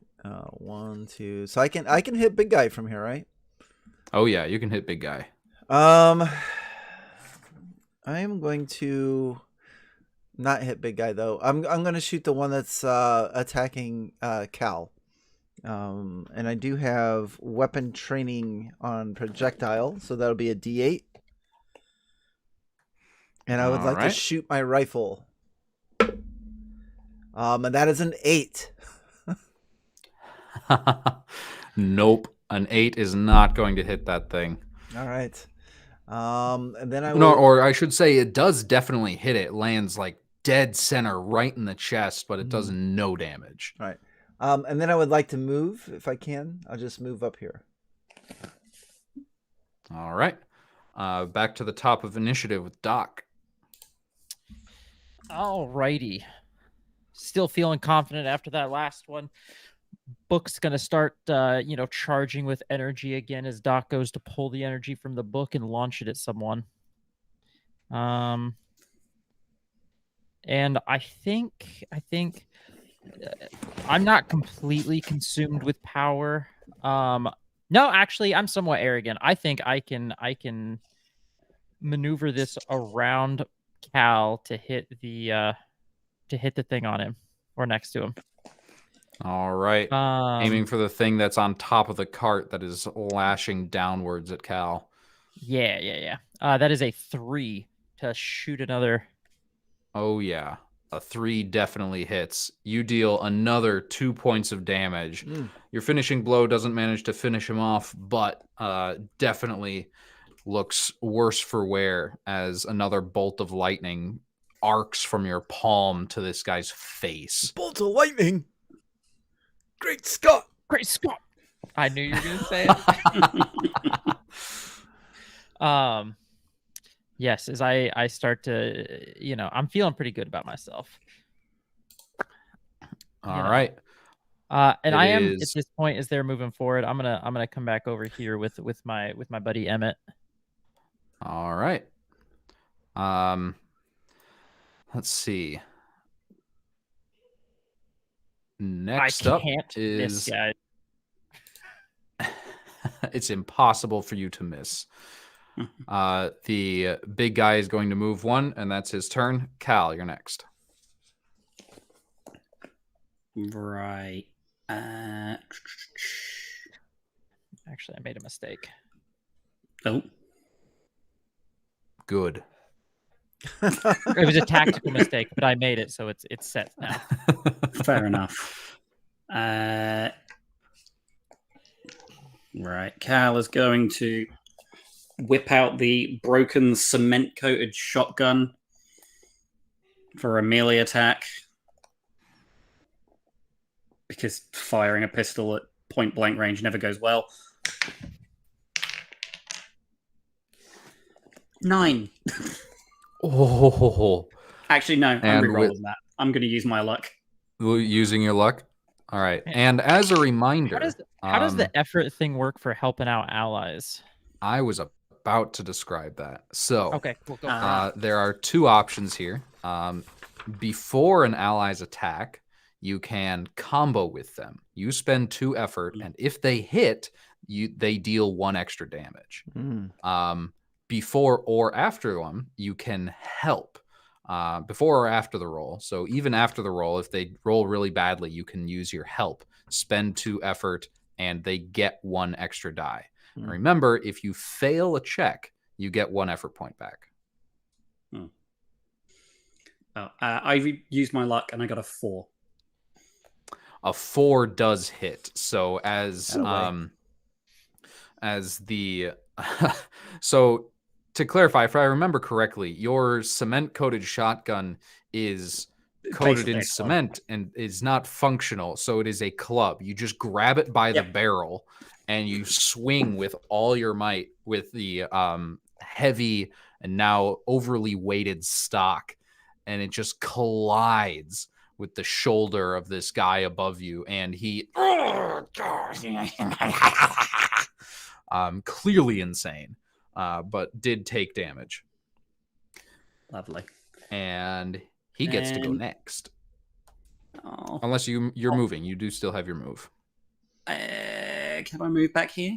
I don't think it'll make much of a difference. It'll probably follow me, but... I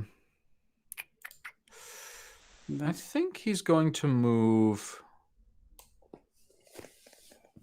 Yeah, since he can only move one thing instead of being able to move again like players can, he is definitely following you. He is going to make another attack roll against you. Please make an avoid check. There's a 4.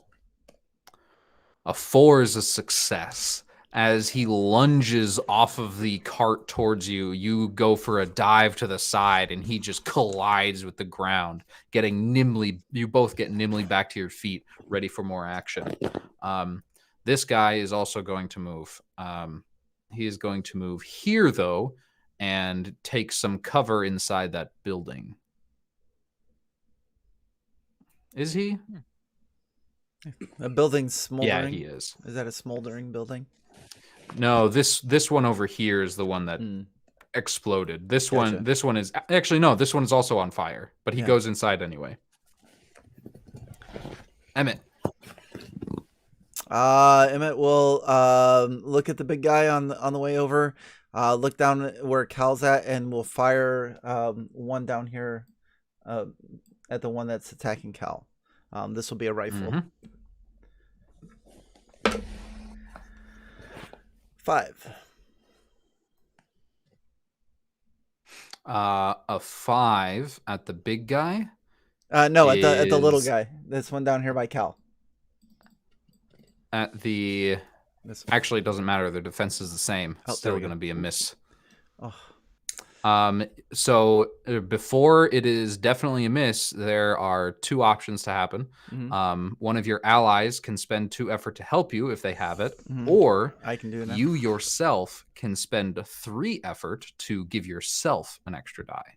It is more efficient to help others, but you still can use your own effort to boost your roll. Well, I'll tell you what, since he's trying to protect me, as I get up, I'm going to just happen to nudge into the fungus man and happen to nudge him just the couple of inches he needed to be in line with the shot. Very lucky. Right. So you burn those 2 points of effort, and Wally, you get 1 more die. I don't know if that was such a good idea. I'm rolling terrible. 2. A 2 is a hit, absolutely. And with that help, you do nudge him right into the way of the bullet, and it just sinks right in between where this guy's eyes should be, and he falls to the ground dead. Nice. Nice. Yeah. Emmett will take his goggles off for a minute. Oh, don't even need them. Put them up and then just give a nod to Cal. All right. I'd like to move too. I'm gonna move back to this square. Moving further back. Yeah. All right. Next Next up, guns. Why would we want to be close? I have Yeah, I have a exactly. rifle, so I want to just. be as far away as possible. Mm-hmm.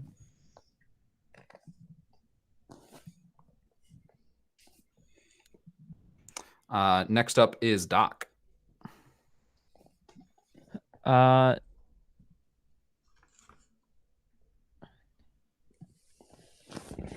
gonna move down here.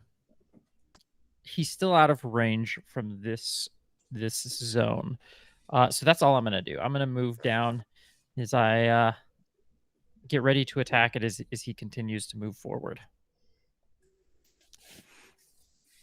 All right. Go ahead and make your attack roll then.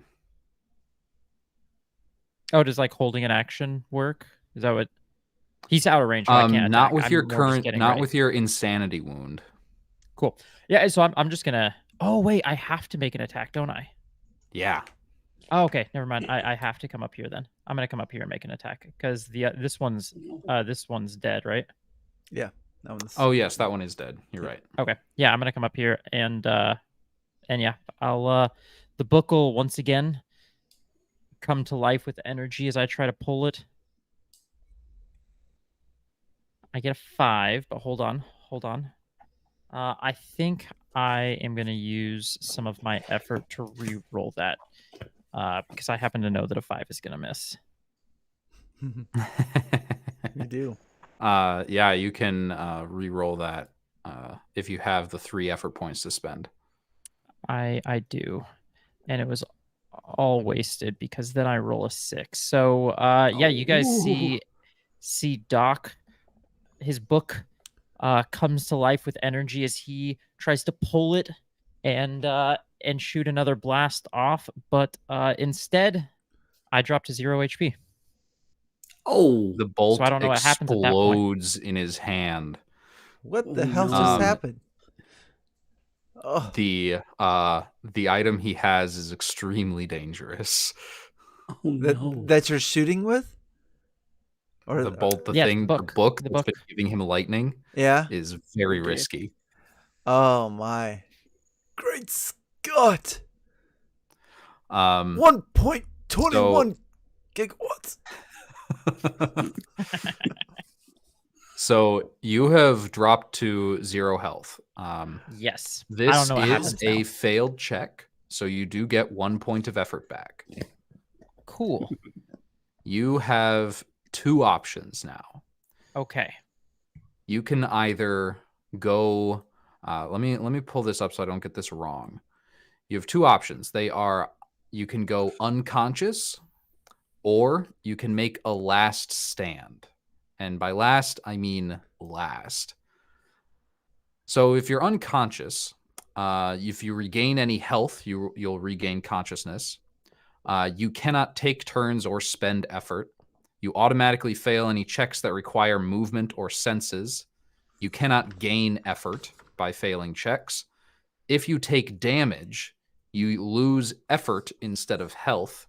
If you reach 0 health and 0 effort, you die. You cannot gain health or effort if you are dead. The other option is last stand. You have resigned yourself to death, and you are granted a severe power boost. All your attacks deal 1 extra damage. All your checks get 1 additional die. However, you cannot be healed. You must spend 1 effort at the end of each turn. If you take damage, you lose effort instead. And if you have no effort left to spend at the end of your turn, you die. Correction, when you have no effort left, because you cannot be healed. Right. Do you understand your rights as I've read them to you? I do. Now, there wasn't so anything obviously- we could have done to help with because he already did an extra die roll. Is that a place where you can because we're still learning the system, I will Mhm. allow a little bit of a retcon. If you wish, you can still help. You can stack help as many times as you want. Okay. You can even help multiple times with the same check. Mm. As long as you've got the effort to pay for it. I mean, I'm kind of Yeah. okay with it. I'm probably just gonna last stand. The only regret I have is using effort to still fail. So because if I had more effort than this, like, because if I was still at 4 effort, I'd be like, wow, this is an easy one. But no, it's fine. It's fine. You've I'll just last stand the it. one. I have 2, so I had 4 effort. I used 3 for the re-roll, so I was at 1. Gotcha. Then the fail check bumped me back up to 2, so I'm at 2 effort, which isn't terrible. So if you don't take damage, you've got 3 turns left. 3 turns. Cool. Simply don't get hit. Yeah. Yeah, just get good. Just Don't take damage. Don't get hit. Have you tried cool. it yet? I mean, it's pretty cool. So I'm gonna last stand it. All right. So you are now taking your last stand. Yes.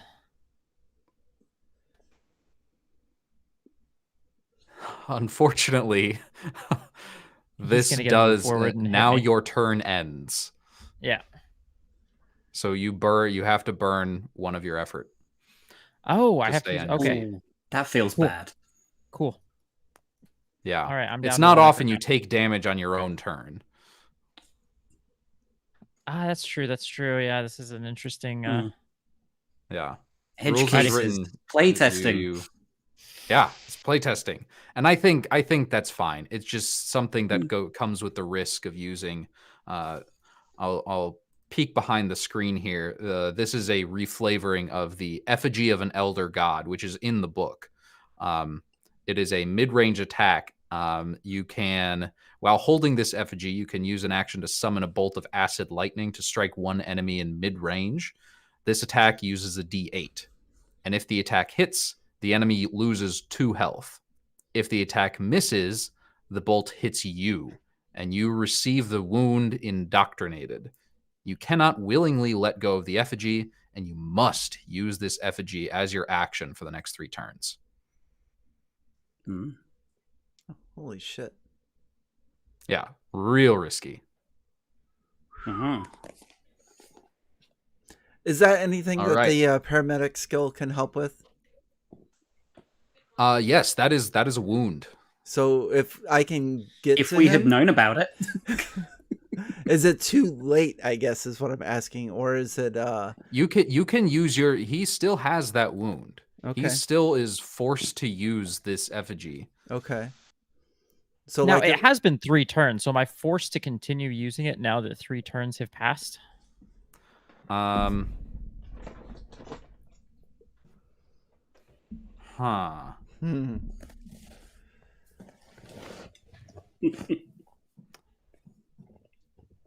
going to say no. Rules is written no. You currently have the wound indoctrinated at severity 2, but at the end of 3 turns it would go away, all of it. Okay. So on my next turn, I could drop the book if I want after getting zapped by it. I mean, that seems reasonable. No, you've attempted to use it 3 times. That was your 3rd time. You succeeded Yeah, that was twice, my 3rd time. and you failed the 3rd time. So you could drop it now if you wanted. drop it like it's hot. Cool. I mean, Drop it like it it's doesn't hot. You are really make no a longer difference if I drop it indoctrinated. now or on my turn. But yeah, that's what I was checking. Cool. Cool. So Yeah, I'll probably drop it unfortunately- after it zaps me, and I'm gonna die now. Unfortunately, paramedic is not going to help here. Yeah, it's fine. It's fine. Next Healing up on Sagas is Big Boy. And Big Boy is going to continue moving forward, just marching forward, using arms, and you're not sure. It looks like millions of tiny little legs like Celia are moving it along the ground. Mm. And then Cal. Does he not have Yep. range to hit me? Oh, wait. No, he does. He has an action, Okay, and he is large, so you're in melee with him. I kind of assumed he'd be able to hit the zone next to him, which is why I didn't want to move forward to hit him. Yeah, big boy. Big boy. All right, that's a D10 from me. Yes, please. That's a 3. Actually, it's going to... Oh, with the 3? Yeah. I mean, that It's dodges, going to lash out at you with one of its arms, not the one that looks like something between a bow and a heart, but it lashes out with the other one, and you just you fall unconscious for a second, and you just drop to the ground. As the world goes dark, you feel a rush of wind as the attack misses above your head. And then you pop back up in your last stand. Alrighty. Now it's and I just Cal's leave turn. the book on the ground. Book stays on the ground. Book stays there. It's a bad book. Don't read it. It's like a dirty pleasure. It's a bad book, but I just couldn't put it down, you know? All right, Cal, you're up. Okay. Cal is going to take a shot at the big boy since he's within beautiful pistol range. And a 7 isn't going to hit. No, but you do get effort. Oh, actually, if I'm getting effort, I'm going to ricochet instead. Where did you get effort from? He just From failed missing. the check. Oh. Wow.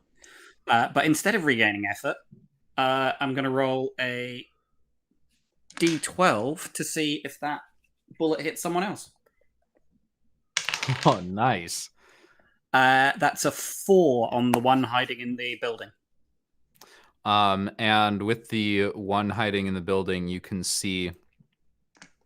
ooh, no. Since it's in a building, it does have cover from you, which puts its defense as 1 higher. So the bullet the bullet misses the big guy entirely and takes out a window, and the guy inside just ducks, and it misses over his head, spraying the ground with shattered glass. You want to move? Yes, I do. with this guy with the close range attack, and no. We're gonna move over here. Mm-hmm. All right, and with that, it is climbing on top of the roof. No, just near the corner. The bad guys next, yeah, as the state fair outside makes fireworks that you can all probably hear through my microphone. Mm-hmm. Let's see. Wow, that guy's Very fast. Another guy that was hiding inside a cart that you had walked by pops out. Rude. Thinks he's so clever, and Great unfortunately, Scott, what the hell? his Great Scott, what the hell? Great Scott, what the hell? Oh my god. What the hell, Scott? Great. Excellent. Thank you. I pride myself on horrible puns. So this guy is going to move here next to Emmett. Mm-hmm. This guy is going to run out of the building here, trying to take some cover in that wagon. And the one that is had just appeared is going to attack Emmett. So, Wally, avoid check, if you please. That's a D10? D10. 5. A 5. That is a failure. I will try my luck if I can. Can I try my luck? Okay, go ahead and use your luck. 8. Lucky gunslingers. Oh, I don't have the effort to help you. No, I'm clean out. But Emmett does loses 1 health and gains 1 effort because a failed avoid check and taking damage is still a failed check. Can I go past max on effort or no? No.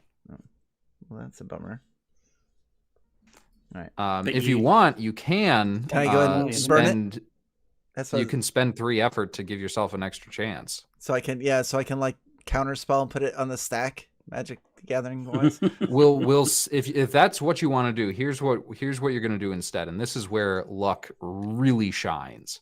Is because if you spend effort, technically you are rolling 2 dice for this attack. Mm-hmm. That's how the rules work. Mm-hmm. How luck works is once you use it, you re-roll all the dice. So we'll say that first roll was you spending the effort to give yourself an extra die. Mm-hmm. Both of those dice were failures. Mm-hmm. Now, if you spend your luck point, you get to re-roll both of them. So you're essentially rolling 4 dice. That's confusing. I'm just going to take the 1 point of damage. All right. No. I refuse to do order of operations. I'm just going to die. Yeah. I'm good. I take 1. All right. With that their turn is over, and Emmett, you're up. All right. I'm going to pull out the revolver and shoot this guy point blank. Does the projectile weapon training works on that too, doesn't it? D8? Yes. All right. Attacks with projectile weapons is what it applies to. Even though this is technically a melee attack because he's in melee, mm-hmm. you are using a projectile weapon, so that training would apply. Pew pew. Got a 2. Yeah, absolutely that hits. You just shoot this guy right in the chest. He takes that damage. And do you want to move? No, I'll stay there. All right, standing your ground. Mm-hmm. Back to the top with Doc. Alrighty. I am going to, I think, move over here. Should I go for the big one? Or should I go for the little one? I'm gonna go for the little one. I'm gonna help get him off of you, and you guys can help shoot the big guy. So I'm gonna shoot this one right here. And so I get to roll 2 d8s, right? Yes, because you are in your last stand. And if you hit, you automatically do 2 damage. Wow. Nice. Cool. So that is a 6 on the first one and a 2 on the second one. And that is a success as your bullet just rips right through this thing's shoulder with a cacophonous boom from your pistol shot. At the end of your turn, he takes 1 damage, but at the end of your turn, you have to spend an effort. Yes. So you say it takes 2 damage? It takes 2 damage. You're right. And then he has finishing blow. And I have finishing blow. Has it taken any damage? And you have yet? finishing blow. So that absolutely applies. With that single shot that you fire off at this thing, it just explodes from the center. Emmett leans back. Get out of the way of that. Just scattered with just a cloud viscera. Of fungus. Alrighty. Yeah, that's even better. Yeah. That's it. All right. That's my Great shot. Action. Can we? Great shot. Shot. Can we just give effort? Like I'm not enunciating. Can we give if this effort? Was D&D, I'd be awarding inspiration for left and right for you these. You still can. Rules as written aren't all the way written, so you can. That's true. That's true. Yeah. It does undermine the playtest a little, but yeah. It does. Can you give effort just to give it, or does it have to be for a reroll? One of the new actions. So with this version, there are 2 new actions that have not been seen before. The first of those is let's see if I can find them. Brace, where you gain you use your action to brace for an attack, and I don't remember what effect I settled on. Brace action. When you take the brace action, any damage you take is removed from effort instead of health. You cannot regain effort while bracing. So it's a way to conserve your health if you really need it and have a lot of effort and you're expecting a crap ton of attacks. Ooh, I actually need to adjust that because what if you have no effort? Play testing. Yeah, I was just curious because is Doc this final stand is your life ticking as far as like effort goes? So like I get one turn. If I don't get hit, I have one turn left. If I get hit, I'm done. Yeah, that's why I was curious if I can give effort to help sustain his life there. Yeah, you can. The second of these, the brace action is just, I'm telling you because it's a new thing with this version. The encourage action is what you're looking for. As an action, you can communicate with a PC and give them some or all of your effort. There is no range limit as long as you are able to communicate. Okay. Doc, are you dying in one round anyway, or is it well, it's dependent on my effort. I'm out of effort, so I'll die at the end of my next turn. All right. Shit. Okay. Because that staying alive. The encouragement would be turn. Don't die yet. Yes. Yeah. Hold on. Hold on. All right. Whose turn was it just? I think I just blew something up. Yep. Right. You just blew up the guy with a final blow, which was epic as all hell. Next is their turn. This guy is going to do another move and try to make a break for it towards that building, but can't quite get there because I messed up writing those rules. Then it is Cal.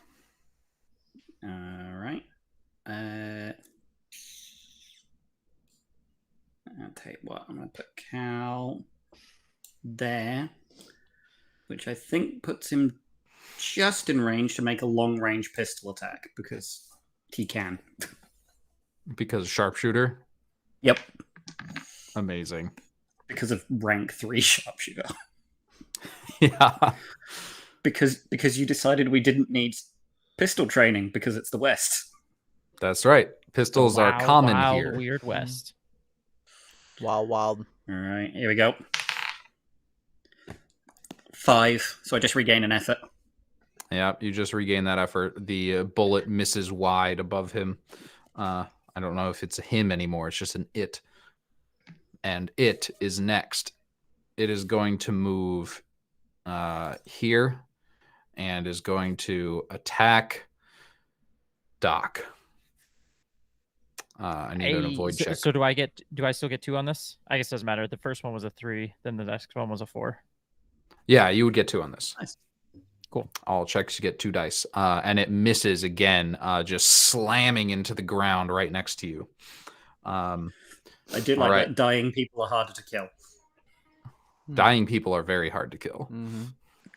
Can't kill what's dead. They are absolutely dying, and there's no way out of it. I feel like a zealot barbarian right now. Exactly. Emmett, you're up. I would like to use the encourage action to give my 3 effort to Doc. Oh, 3? 3. That's insane. Wally. Yep. And then I can't shoot after that. Not doing math earlier. Yep. Yeah, that was your action. Yep. That's right. If I hit, it's 2 damage anyway. So yeah, and I'll just hold my ground there. Or all right. Yeah. I mean, it's a good investment. The help action is 2 effort to make one thing double. 3 turns of Doc being alive is all of those. That's true. Yep. All right. Back to the top with Doc and his new effort. All right. So let's roll these 2 attacks. Come on. 1. Nope. It's a 4 and a 3. So a 3. Well, definitely hits. Still does that 2 damage. Describe what this looks like now as you are beaten and bloodied, charred by your own bolt of lightning, as this monstrosity with a bow harp looms above you. At this point, like I said, he always looked a little, he doesn't sleep too well. He always looked a little bit sickly. Now he very much, if you've ever seen the movie Tombstone, looks like Doc Holliday towards the end of it, where it's just like sweat, pale, like he looks like he is on his last leg. But much like in the movie, he's still hitting true with his shots. He's still just slinging. Well, I was trying to make a pun with gunslinger. Slinging some rounds down at the at this monstrosity. So yeah. All right. I could probably envision Doc just turn around. He's got the extra effort now, and just like, I'm your Huckleberry, I'm going in. For sure. Yeah. And Emmett, you're a daisy. Yeah. I forgot what that means. From my understanding, it's like you're the man, you're the best. Oh. Like he like, I believe, so it was like you're a daisy if you do, like if you can do that, like, Right. Makes sense. It's my understanding of it. Next up is this guy. Right? Yeah, Doc just went, and now it's this guy's turn. He's going to use his turn to move there. Still can't do anything, but he's getting closer. And he's going to be taking cover back there. Cal. Right. Let's shoot the big guy. They're in close range. Where's my D8? 3! That is a hit. That is absolutely a hit. He takes 1 more point of damage as your bullet finally lands in a weak spot, like a chink between its natural, almost insectile armor. Move. No, there's a dying man between me and everything. That's a problem. All right. Next up is... Oh, no, I got that backwards. Well, this guy's going now, I guess. Fair enough.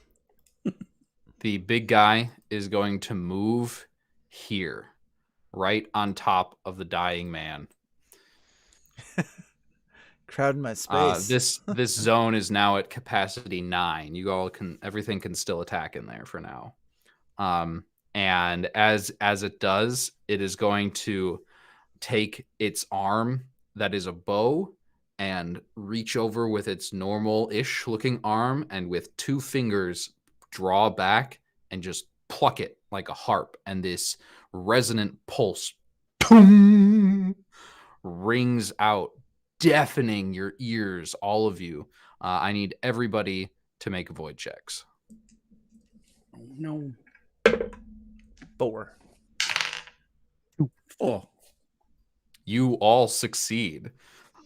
You manage to shake off this terrifying little, not little, enormous pulse of a musical note as it tries to harm you and fails miserably. Emmett, your turn. Pew pew. I'd like to shoot the big guy.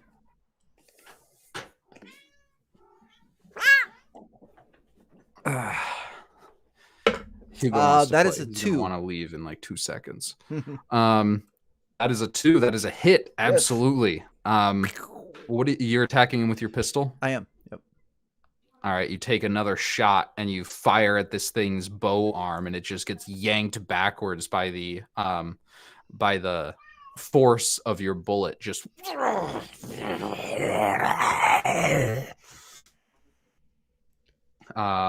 and then back up to Doc. All right, Doc is gonna he's gonna bounce over to this zone right here. Is he? I'm really hoping to get my first nat 1, but not this round. That's double 4s, so a 4. And a 4 definitely hits. He takes another 2 damage from you, and this thing is starting to look quite rough. Boom. Alrighty. And I will take another effort away. All right. Next up is switching their turns back. The big guy again is going to go for another twang from his bow.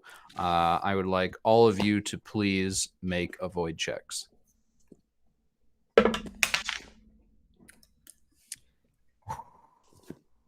Double 4s. It was real play. What is this, a 3? 5. Do I need a 3? No, this is the same attack as okay. before. 7 for me.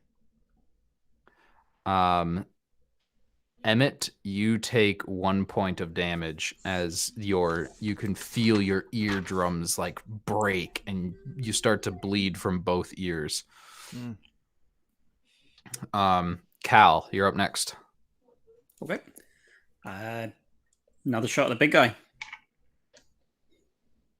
See no reason to stop putting bullets in him. None whatsoever. But not with a 5. Not with a 5. You get that effort back. And Get the moving effort. on to the little guys. This one's going to...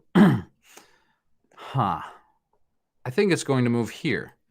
It's going to attack you, Emmett. Okay. I'd like you to make an avoid check, please. Ooh, 8. With an 8, you can feel this painful hand slap against your back, and a searing pain lingers there for much longer than it should. You lose that health. Yep. And That put me next up is you, Emmett. That put me at 0. You're at 0 health. Yep, that's all 3. That is a failed check. So you get No, 1 effort. Not Emmett. Great. Go ahead and you get to decide now. Unconscious or last stand? Oh, I'm going last. Oh, wait, I don't have any effort. Never mind. You have 1 No, effort. you have for your 1 failed effort. check. I have 1. Because you just failed an avoid check and got hit. What was the rules on the other thing again? Unconscious? Yeah. Fall unconscious, you're out of the fight. Yeah. You're basically out of the fight. You can still last stand. technically take damage, but okay. Yeah, we'll go last stand. Last stand it is.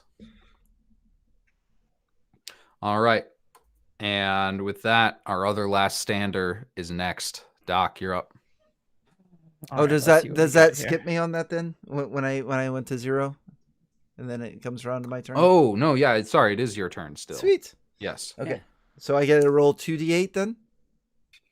Yeah, all of your checks now use 2 dice, and all of your attacks deal 2 damage. The first one is a 1, and the second one's a 3. That is a crit. Nice. And you deal 3. damage? So what does this crit look like? As you take a blow that would kill most people, Mm-hmm. you instead turn around and deal even more damage back to this thing. What does that look like? It's gonna aim my gun and just go pew. Eyes are wide. They're like this. Oh wait, no wait. Put the goggles down, and then shoot. You aim, Yeah. pull the trigger, and as the bullet flies like a little pixel towards the monster, you can see the giant health bar above it. Nice. And then Emmett will probably just drop face first into the dirt. Now Emmett is still up. You spend that last effort at the end of your turn. Okay. You die when you can't spend effort Right at on. the end of your turn. So you get 1 more turn unless you get hit before then. Okay. That's probably gonna happen. Don't get hit. Right. Don't get hit. Mm-hmm. That's what they told me, and it's been working great. I just Yeah, it has. Yeah. Rolling 2 dice. It does help. Doc, you're up. All right, Doc losing even more color, probably because he probably more likely has a gaping wound in his abdomen that's just bleeding out. He's going to A 2 and a 1. So he's gonna blast with his pistol. At the Which big does guy? Yeah, at the big guy. At the big guy. All right, keep going. I want to hear what this looks like. Yeah, I mean it's a pistol, so I don't really know how fancy it gets, but I think he's just still keeping his cool, his composure, and shooting this guy as he just looks very very beat up. He'll cough up a little bit of blood, and with his empty hand, his just like handkerchief, he's just gonna Tuberculosis, man. clean it up. Yeah. But So which again is as pointless. His blood's just running down his pants and everything from the gaping wound in his abdomen. Mm-hmm. as Doc quickly reloads,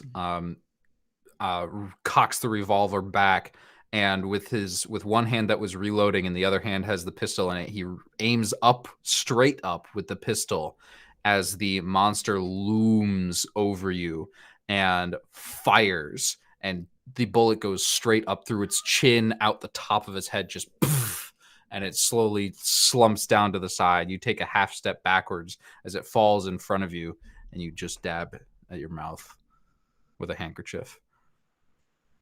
Yes. That's Big what boy I'm is talking about. And I think I'm dead here. Wait, no, do I have... Is that my last one? Did I miss one? I thought I was out now. You got 3 effort, and you take 1 turn when you're at 0 effort. Yeah, so maybe I'm just using my last effort now. So I'm at 0 effort. So that was my last effort. All right. So you are at your last effort, and next up is normally would be the big guy, but it's finally fallen. Cal. There's 1 enemy left. Aha. Wow. I'm just realizing. Would be rude not to shoot it. Be rude not to shoot it. Yeah, that missed. That was 6. Oh no. Collect an effort. Yep. You get that effort.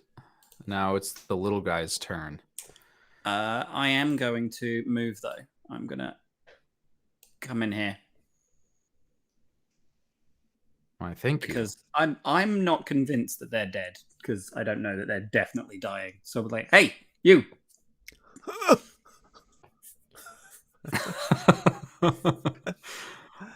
The creature inside, right there next to you, is going to let out an ear-splitting scream, and I need both Cal and Emmett to please make avoid checks. That's 2 rolls for me, correct?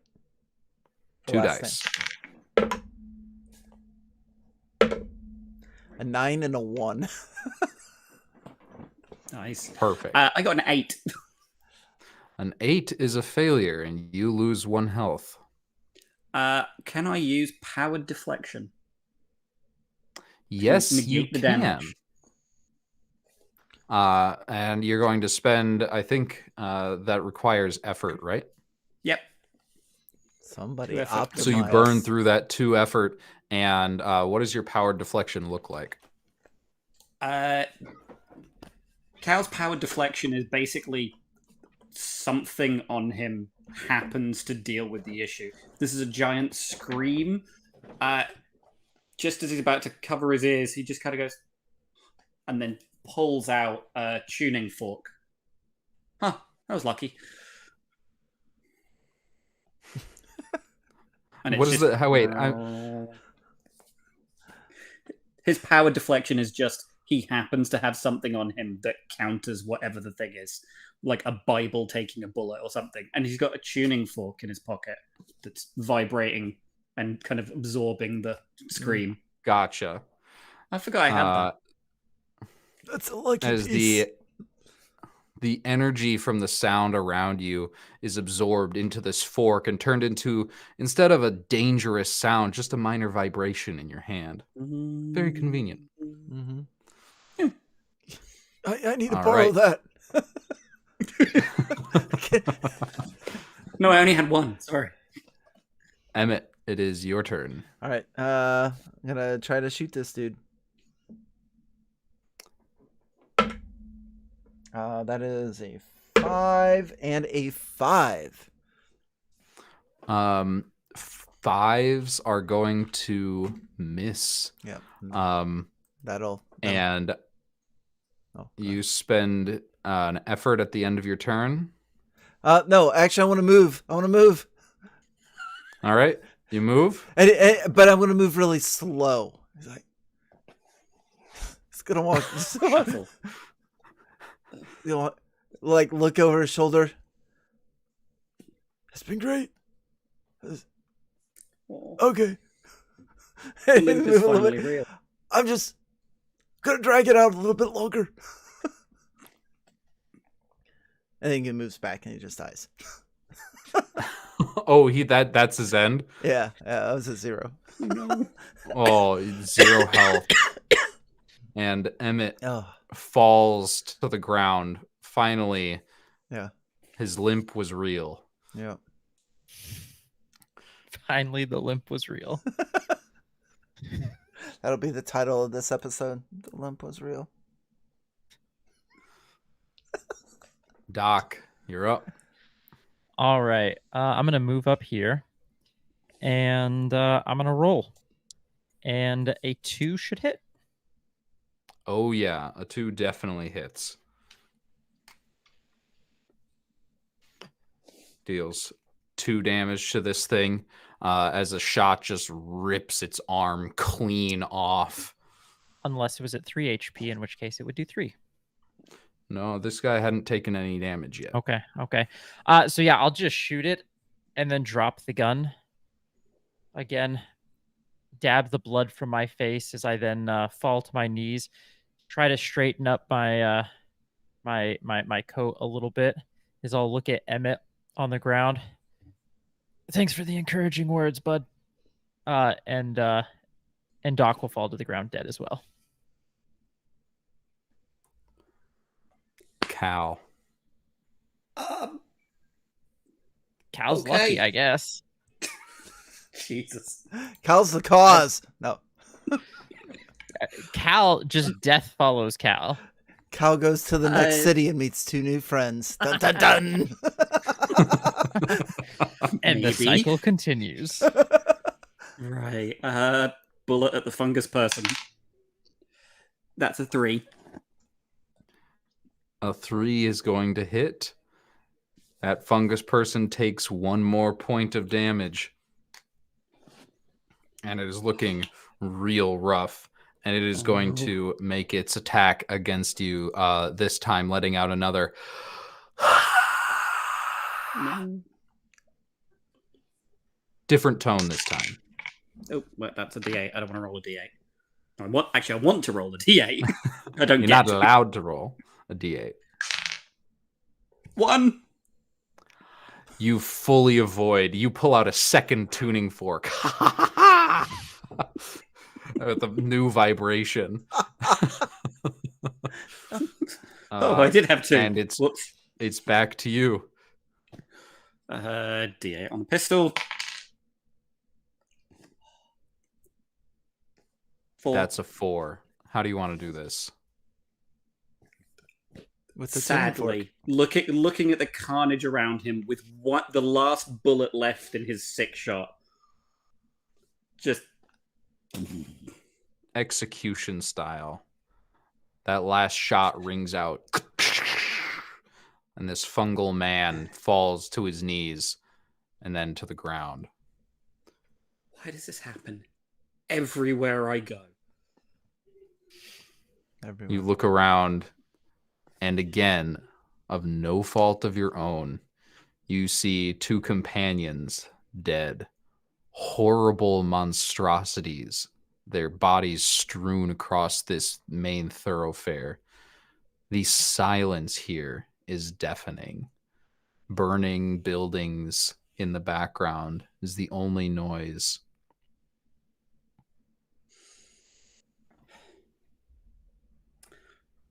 Right, next town. And that is where we are going to end our weird Western for tonight. Well done, man. Amazing. That worked out wow, I perfect. could not have ended that any better. Yeah, that worked out perfect. It was Oh, dear. absolutely perfect. That was awesome. That was amazing. Little clapping Thank hands. you all for Very good. playing, and Yeah. thank you all for watching. Thank This you was a for ton running. of fun. That was Great. so cool. Very, very cool. Very, very cool. Yeah. Yep, that was awesome. You Deadlier think than so, I too. thought, but it was good. It was good. I mean, I did think for a second we were all three of us going to end up being on Last Dance. Yeah. It wouldn't be the first time I've TPK'd a crew in Sagas. Mm. If you're interested, go watch the Pokepocalypse Oh boy. episode. That sounds amazing.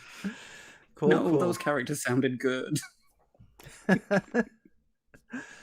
Yep. Yeah, I loved it. It was very easy. The combat moved very fast. You have we're what the equivalent of level 3 characters. So you have just enough abilities, plus you can swap. There's a lot of co-op stuff that you can do and everything else. So I thought that was really cool. I did realize a little bit after the fact and decided to just let it slide. Specifically, when you are in Last Stand or taking a Last Stand, you can't gain effort, which means you couldn't give it to somebody. Yeah. you couldn't give it to someone else. That I don't know. Because I was thinking, like, wait, this is really, really broken. You just like kill off one party member every combat. Like they have to do everything, and then they're in Last Stand, and everyone just encourages them until they die. That's They'd one of those invincible. They can go through anything. That's one of those situations where story triumphs, man. Yeah. At the same time, it's not that broken considering that you have to die to use the strategy. Yes, unless your character that you bring in every time is one of a group of dodecatuplets. Yeah. Dodecatuplets. So in a one shot, the Last Stand thing's pretty strong when it's like bad, like it's over anyway. Yeah. I'm Dr. Emmett the 14th.